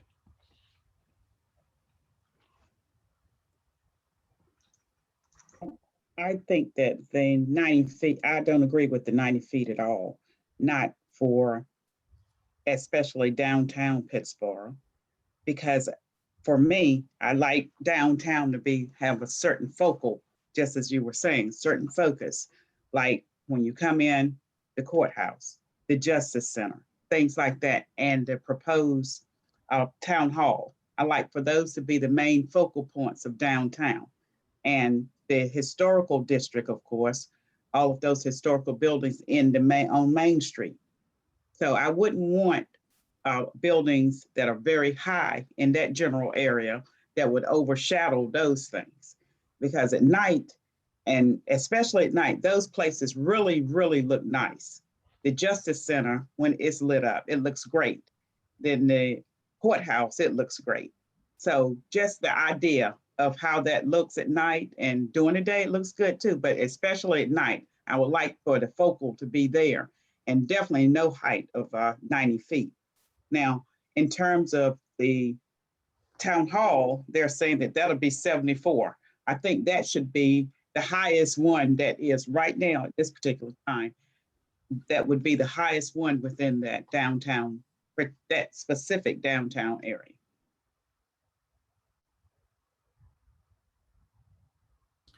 And what staff can look at too is it's certainly conceivable that should a particular project that requires a height in excess of this, they may come through with a text amendment, they may come through with some other amendment, or find some leniency in our code somewhere that maybe permits them on a very specified and individual basis to exceed a certain height. But I would think that if we tailor that back down to 65 instead of 90 in the C4, bring it in line with pretty much the rest of the zoning districts, staff can look at probably making a more robust description of how we define height and what's included in that height. And I think some of the thoughts of that original 90 feet, as Commissioner Bonnet's talked about, kind of the walkout basement concept for some of the county buildings, depending on where you measure that, you may have something that is quite high from the backside, but measured from the front street level of East Street might only be 50 or 60 feet, but could be significant to take up grade. And so we can be a little more perhaps innovative and descriptive in how we define our height to clarify some of those things, to make that abundantly clear. I appreciate that, Chris. And the other thought that comes to my mind is some municipal areas that have built very tall in immediate proximity to unbuildable areas. In other words, those areas that are set aside to be natural, where tree cover or park dominate, and having a 5, 6, 7-story building immediately adjacent to that, I think is very attractive because you've got the immediate access to those areas for recreation, or just, even if it's not a set aside for recreation, it's kind of a sense of relief as you look out the windows upon greenery. Or if you're in the greenery, looking up at the tall building it's not as as objectionable to me because of the value of having the proximity to nature and the greater density.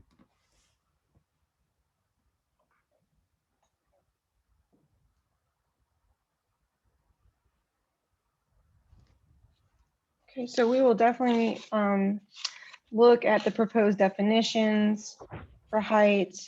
It sounds like there's a possibility of decreasing the proposed height to 65 feet in the C4. So we will look at that and bring it back to you for further consideration. Okay. So moving on with non-habitable accessory structures. So what the UDO is proposing, looking at the second bullet down.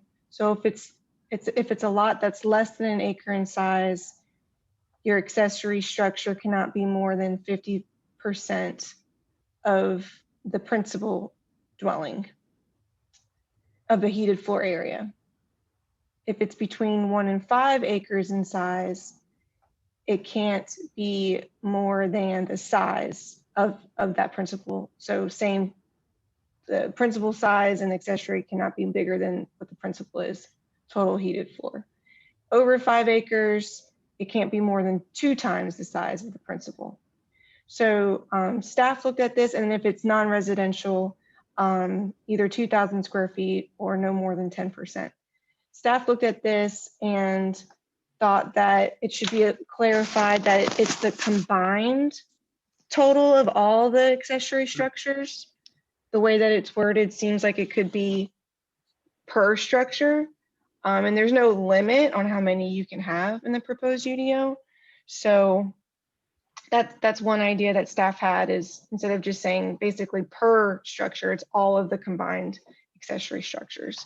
But then the other direction that staff would like to get is how comfortable the board is with these sizes. So, you know, less than an acre in size, which is, you know, a good portion of the town. Having a storage building, let's say in the backyard, that's half the size of the square footage of the house. So it's 50 feet, or excuse me, 50% too much, or is that something that the board would like to see move forward? What are some of the things that would qualify as non-habitable accessory structure? I would think mainly like storage buildings, barns, not accessory dwelling unit. Yeah. Garage, but how about, Garage, detached garage. how about a storage building that's used as a daytime office for people working in a pandemic? We can look at that. There are some home occupation standards in the UDO as well, and that's a good point. We can compare the two. Well, Would that be considered habitable? yeah, to Mr. Fioco's question, is that habitable That's a if good- you're working in that Well, space? The building code defines what a dwelling unit is. And so if you do not meet the definition of a dwelling unit, you would thereby be non-habitable. Got it. All right. It's got to have bedrooms and bathrooms and kitchen and all those things that Basically, you have to have requires. a toilet and some ability to cook. And it's not a high bar. But I would say that would probably be the best way to adhere to that, is to not re-engineer, but derive it from the building code's definition of what a dwelling unit qualifies as, and say everything but that would fall under this. Anything that would be under that definition would be regulated by our dwelling unit policy, and for that accessory. Well, I think, Teresa, funny that you came up with this clarification, because that was one of the questions I had. Was it per building or total, or structure? Let me not say building. One of the things I think about these days is, the advent of the tiny home, and people are living in smaller and smaller homes, and that would conceivably have a real restriction on somebody having a realistic accessory structure, if it is limited to the percentage of the heated square feet without a perhaps, maximum total number. Because you could see somebody having a 1,200 square foot home wanting to have, an 800 square foot accessory structure. And this would say, no, you can't do that. Your house is too small. So I'd like for us to think about how to address that. And, when we talk about something over 5 acres, you're probably talking about a barn. And you might have somebody who's got some horses, and those barns can get pretty big. And probably zero, well, what I found is people often had far larger barns than they do homes. That's a good point, especially let's say it's a single wide manufactured home, Yeah. they're very limited in size for their barn. So Yeah. that's a good point. We might want to put something in there. So that's what I think about. I knew some people one day that had horses, and they had a lot of accessory structures that were serving that horse function. I totally agree. I think there is some agricultural exemptions, but I always say that cars are bigger than people, and I guess horses are bigger than people as well. So to base the size of that on the structure for a person, I think we need to at least have a minimum in here, or the way I've thought of attempting that for a garage is having a minimum of allowing a 1-car garage, for example. And then I think the question of one structure or all structures should probably be different size limits. I was just kind of thinking about my lot here. I likely would not meet the less than 1 acre in size standard with a garage and a shed. And from what I understand, there used to be a pony barn here as well. That's no longer here. But I think it can be done well. I get the intent of this, but I think it can be done well, where you could have multiple structures, a chicken coop, and a garage with a tiny home. I think is really reasonable, or a workshop. And I think we do need to do that, allow for those situations. And it may be as simple as, some portion of the heated structure, but subject to a minimum that you're allowed to build as well. Okay. Yeah, these are great points. So we will definitely look into all this and come back to you with some more information to consider. Yeah. A final thought from me on this. I appreciate Michael's point about accessory dwelling units. To the extent that existing structures are intentionally converted for use as residential or habitable space, and that they are able to be done so according to the building code, which even that I think might need some changes. I find that more agreeable, but I don't favor the idea that our ordinances overall would allow or encourage a property owner to build something to the standards of non-habitable and then come back and convert it to habitable based on changes to the UDO. I think we would, if that's their goal in the first place and they just want to go about it indirectly, like building a garage or shed and then converting that to be a house, Mr. Kennedy, wink, wink. Yeah, I think we don't want to have that happen. Rather, I would hope that we get our act together with our accessory dwelling unit policy and have it really clear, really explicit, well-designed from the get-go to make a good final product, right? Increase density, allow folks some measure of flexibility with their own land, allow accessory dwelling units where we deem them as a board to be important, but not create a leapfrog situation where people are building something to be non-habitable and then turning it into habitable. Thank you. Yeah, I think that would be our goal, is to create policy. I mean, regulation's inherently restrictive, but I think our goal would be to create clear and concise policy that people feel like that they can utilize the zoning ordinance to their benefit and not feel like they have to intentionally undermine it to get to what they perceive as a better end. You can't please everybody, but hopefully we can find that workable document where people feel like that they can use it, not have to work around it. Yeah, exactly. And we can learn from the lessons that we're experiencing that are happening. You know, this is all evolving quickly, and things happen without plans. So I really appreciate staff's efforts in that regard that I've been winking about, by the way. I think up next, or maybe we've just included it, is ADUs. habitable accessory structures. Yeah. So Thank you. Nice segue. Yes.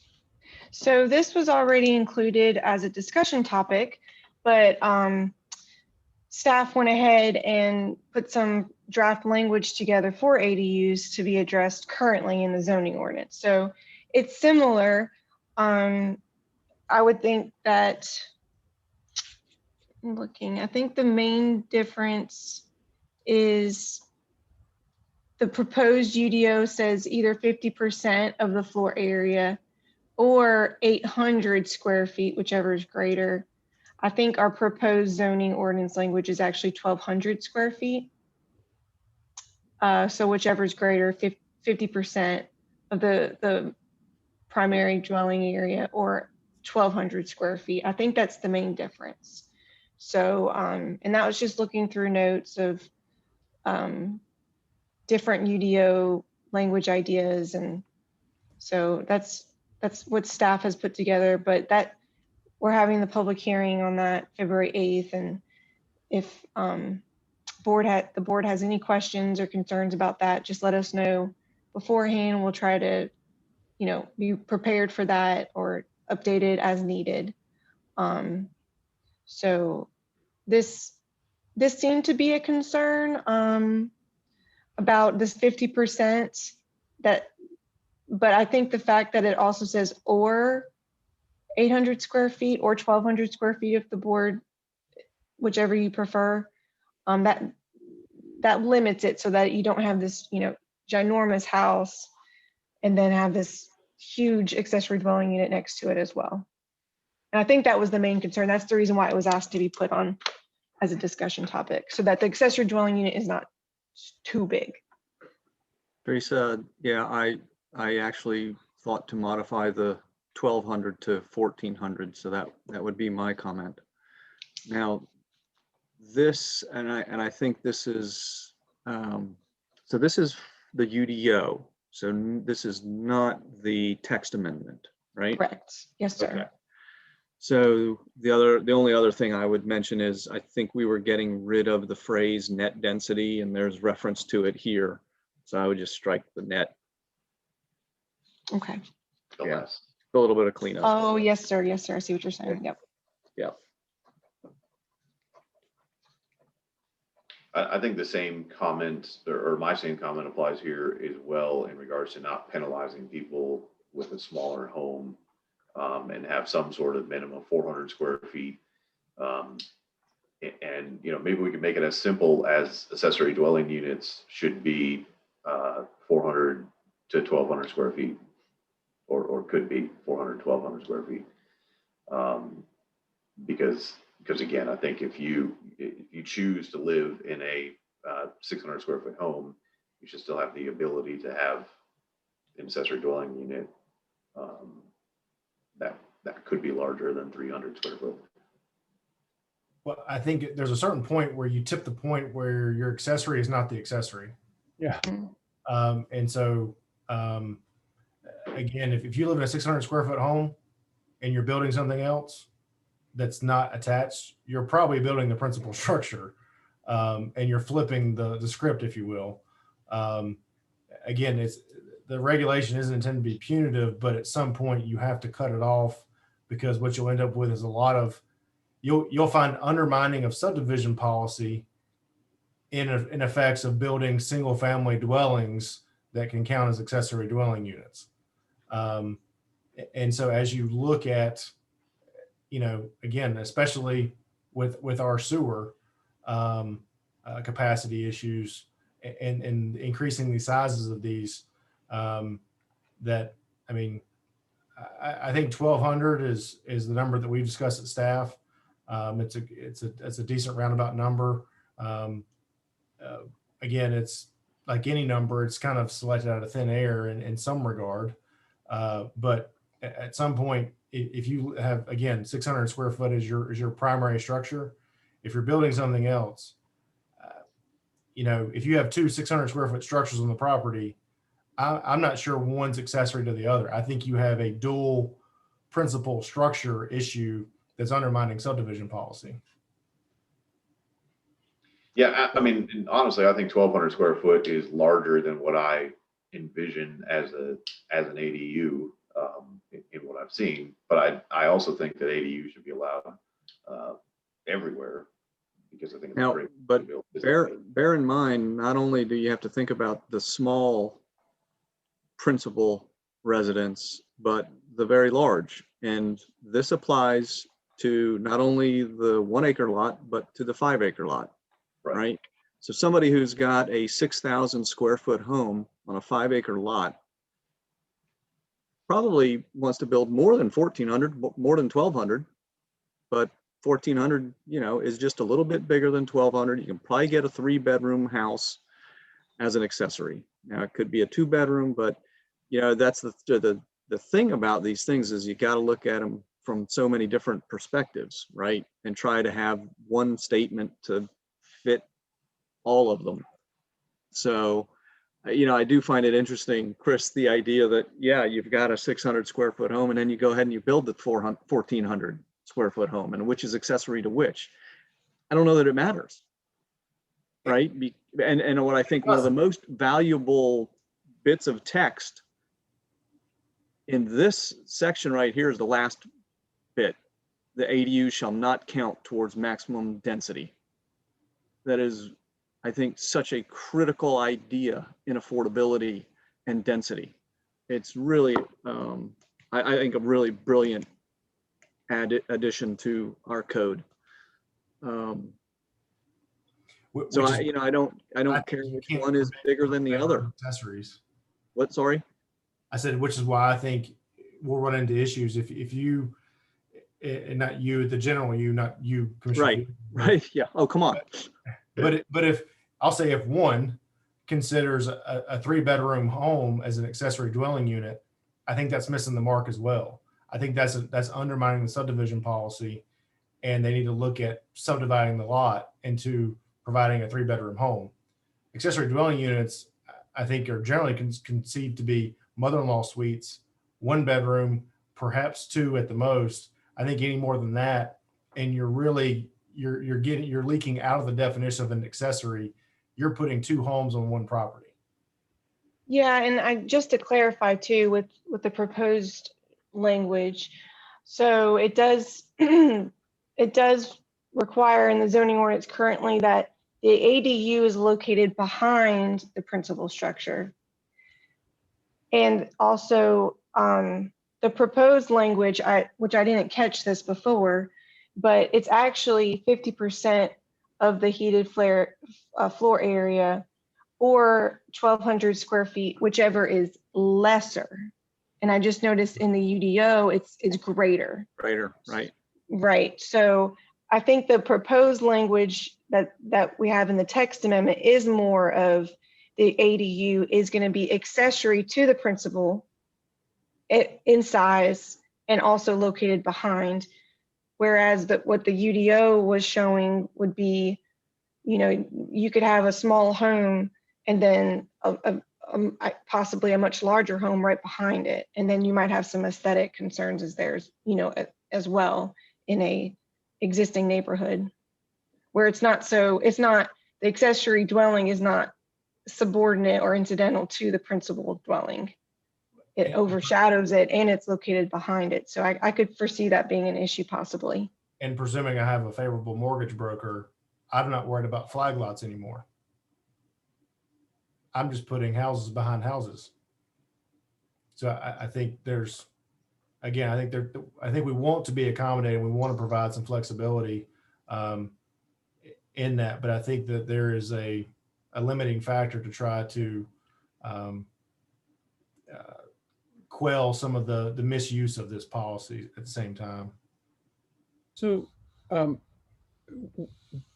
Commissioner Shipp, did I hear you say something about the idea of restricting the development of ADUs to certain areas of town?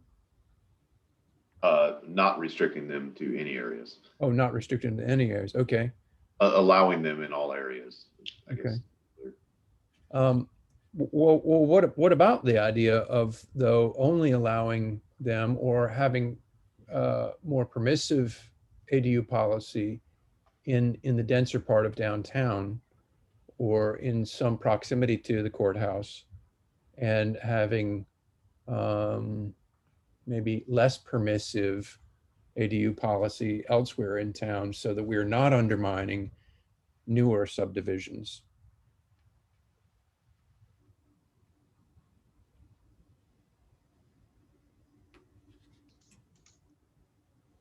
I think where you're going to see them most is probably in the downtown, and then in the more rural reaches of our jurisdiction.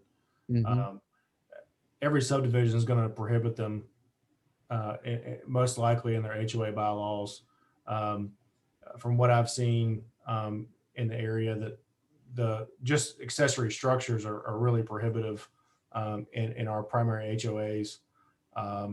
So I think what you're going to see in practice is a lot of this is going to play out most in, you know, kind of the Hillsborough Street neighborhood, as, you know, Commissioner Shipp was talking about with some of the, you know, deeper lots along Hillsborough and that general vicinity, more from the flag lot perspective when he referenced that.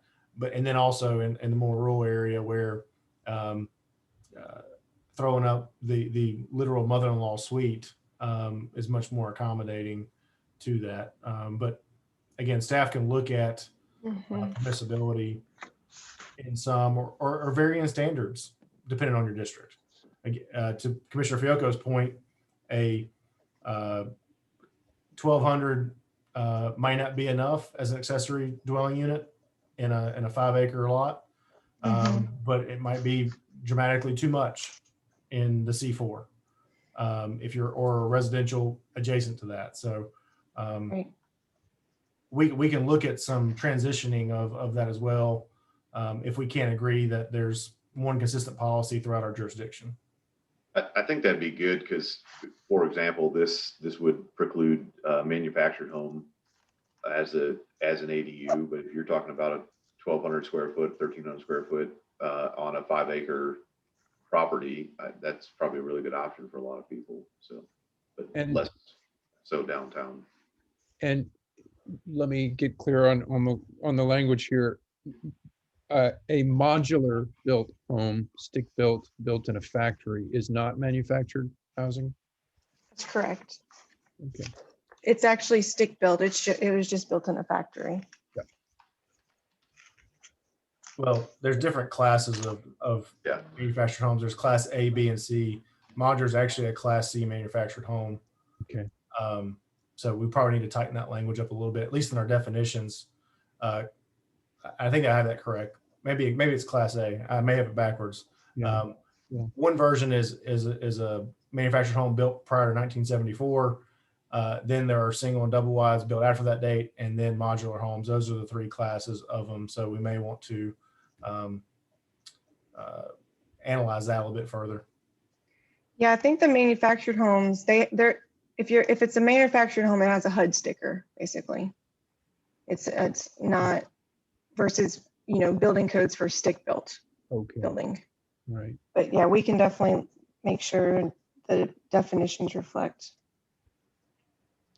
Yeah, and they're the manufacturers and demand from the market are blurring the lines. We've learned about something.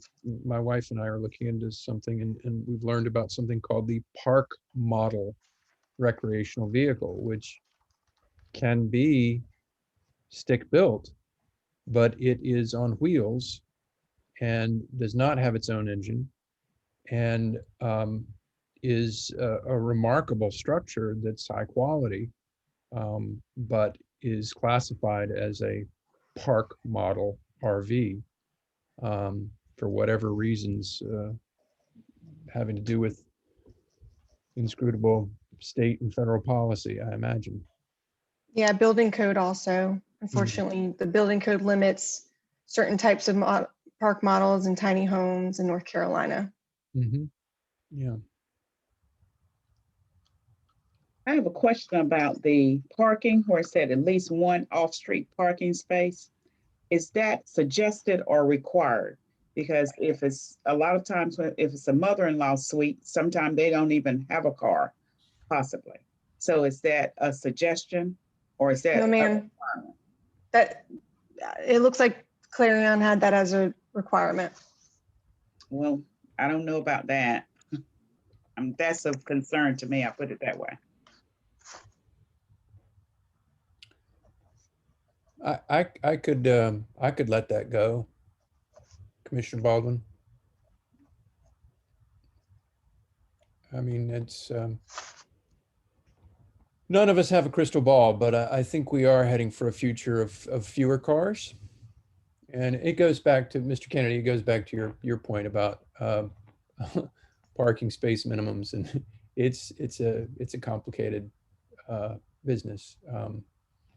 And I've lived in areas where people jokingly said, "Oh yeah, you live where it's hard to park." It's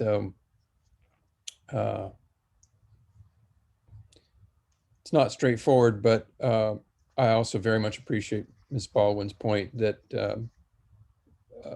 a good number of people who might be living in an accessory dwelling unit might not have their own vehicle. And I believe that was just derived from the fact that for the principal structure, you have to have 2 off-street parking spaces. And so that if you were going to add an accessory dwelling, that you had to somewhat contemplate your parking situation to account for that increased parking demand that would likely be there. But I think you both present a fair point. That could be something that changes as you get away from the walkable center as well, and generally have more property available too, I believe. So it may not be necessary to require it. Right. Yeah, especially if there's on-street parking options. If they're very small lots, and let's say they're on alleys, I've noticed in some areas where there's lots of cars just kind of parked in the grass and in the yard or halfway in an alley, just because there's not enough space. It sounds like Chapel Hill, student housing. So. Front yard full of cars. But yeah, we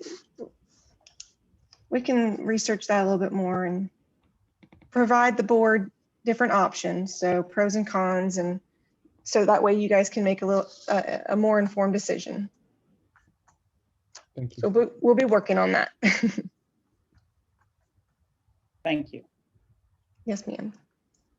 So those were the only items for today, and we have 3 items to discuss at the next meeting. Private street, second entrance, which again, we're working on a text amendment for that currently. Neighborhood compatibility. So while we're reading through the UDO and digging in, you come across anything else that you would like us to add on for discussion, just let us know and we can definitely do that. So, and we'll bring back the discussion items from today to you as well. Thank you. Thank you, Teresa. Sir. Yes, sir. Thank you. Thank you, Teresa.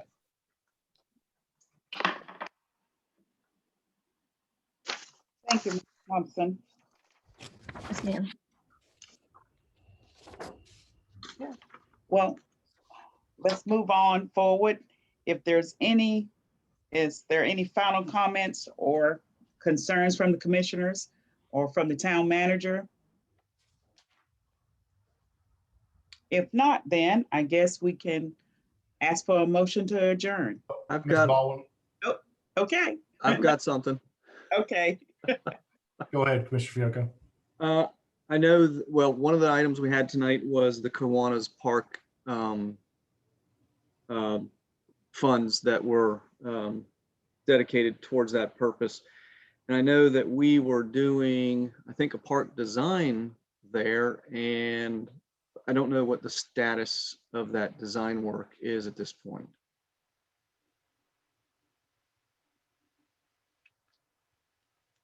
Commissioner Fiocco, I can help with that. Oh, okay. So we got to a point right before COVID hit that we were going back and forth on some design work with, I think it was Lyft who was doing this work for the town. That was the consultant, and members of the Kiwanis Club themselves, and going through that final design. There's been some changes. So there's going to be a gas regulator station that's going to take up a portion of the back property of the Kiwanis property. So that changed the design a little bit. Okay. And then there was just some unsure, the town staff never got good direction from the Kiwanis Club themselves that they wanted to move forward with a park as being designed by the town. So we put that on pause as other projects were put on pause through the COVID period. Still, last conversation I had on the project, which was a couple of months ago, Kiwanis member John Justice thought that the Kiwanis members themselves would really just want a smaller park in the front that would be, for the next age group up, and didn't really want to pursue the design work that the town was working on. Okay. With that being said, though, there is a plan, and I can share that with Teresa and Chris prior to me leaving. And, I think there are a couple of cleanup items that need to happen with that, because you all haven't seen the final product. You haven't adopted a plan. But it was more or less, we had a property owner who was unsure of us doing that type of planning on their property. And so when we had that going on, we just stopped until the Kiwanis Club could get some direction themselves. And we think the ball's in their court, right? Yes. Okay. And I don't think that ever happened. Okay. All right. Thanks, Jeff. Yeah. And Jeff, what's the status of the design contract, I guess? Do we have more room there to continue working on it? Or I think so. Last I'd spoke to the consultant, he was a small operation out of Durham, but when COVID hit, he moved away from Durham to the mountains to be closer to family. But my last conversation with Jesse from Lyft was that he would be willing to finish out this project. He just needed direction from both the Kiwanis Club and the town. Okay, thank you. And Commissioner Fiocco, I'm meeting with the Kiwanis on Thursday night, so I can float this and see where we stand with some of that. and see what we can do to button this up. Obviously, a lot of things going on with the Kiwanis facility, if you will, between Boys and Girls Club and obviously a very gracious donation that we received in the last few weeks from Miss Johnson that we kind of recognized earlier and formally recognized with the budget amendment to put that into the capital project fund. And touching on that a little bit quickly, that's the reason that there was 4 line items. That's what it would look like when we go to a capital project fund versus a traditional budget amendment, where a general budget amendment usually has just 2 lines of appropriations. The capital project fund, you'll kind of see it hit the books 4 different times as we position that money into the capital project fund. So that's more of what that'll look like as we move forward and utilize that budget tool more. But we'll work with Jeff and see what we can get buttoned up for that to make sure we're hitting our marks and moving forward, because we've got a lot of projects that involve Kiwanis.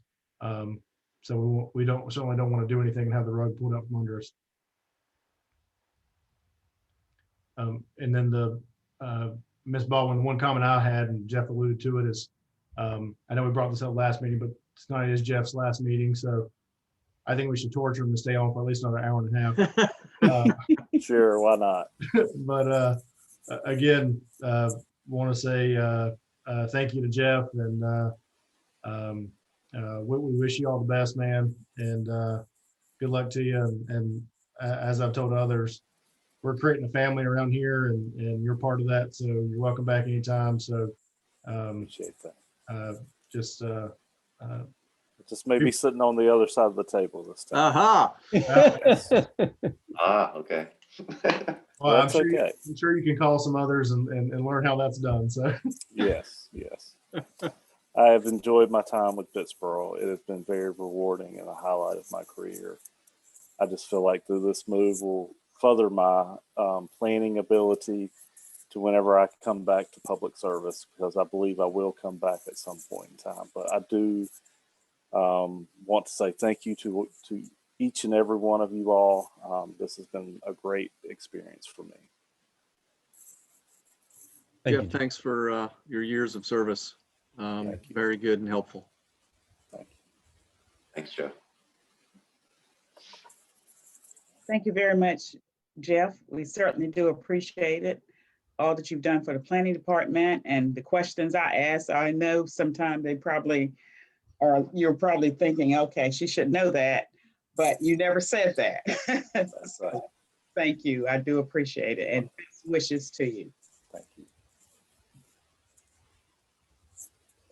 Is there any additional comments or concerns from the commissioners or anyone? If not, then we can call for a motion to adjourn. So moved. Second. All in favor? Bye. Good night, all. Everyone. Bye. Good night, everyone. Thank you all.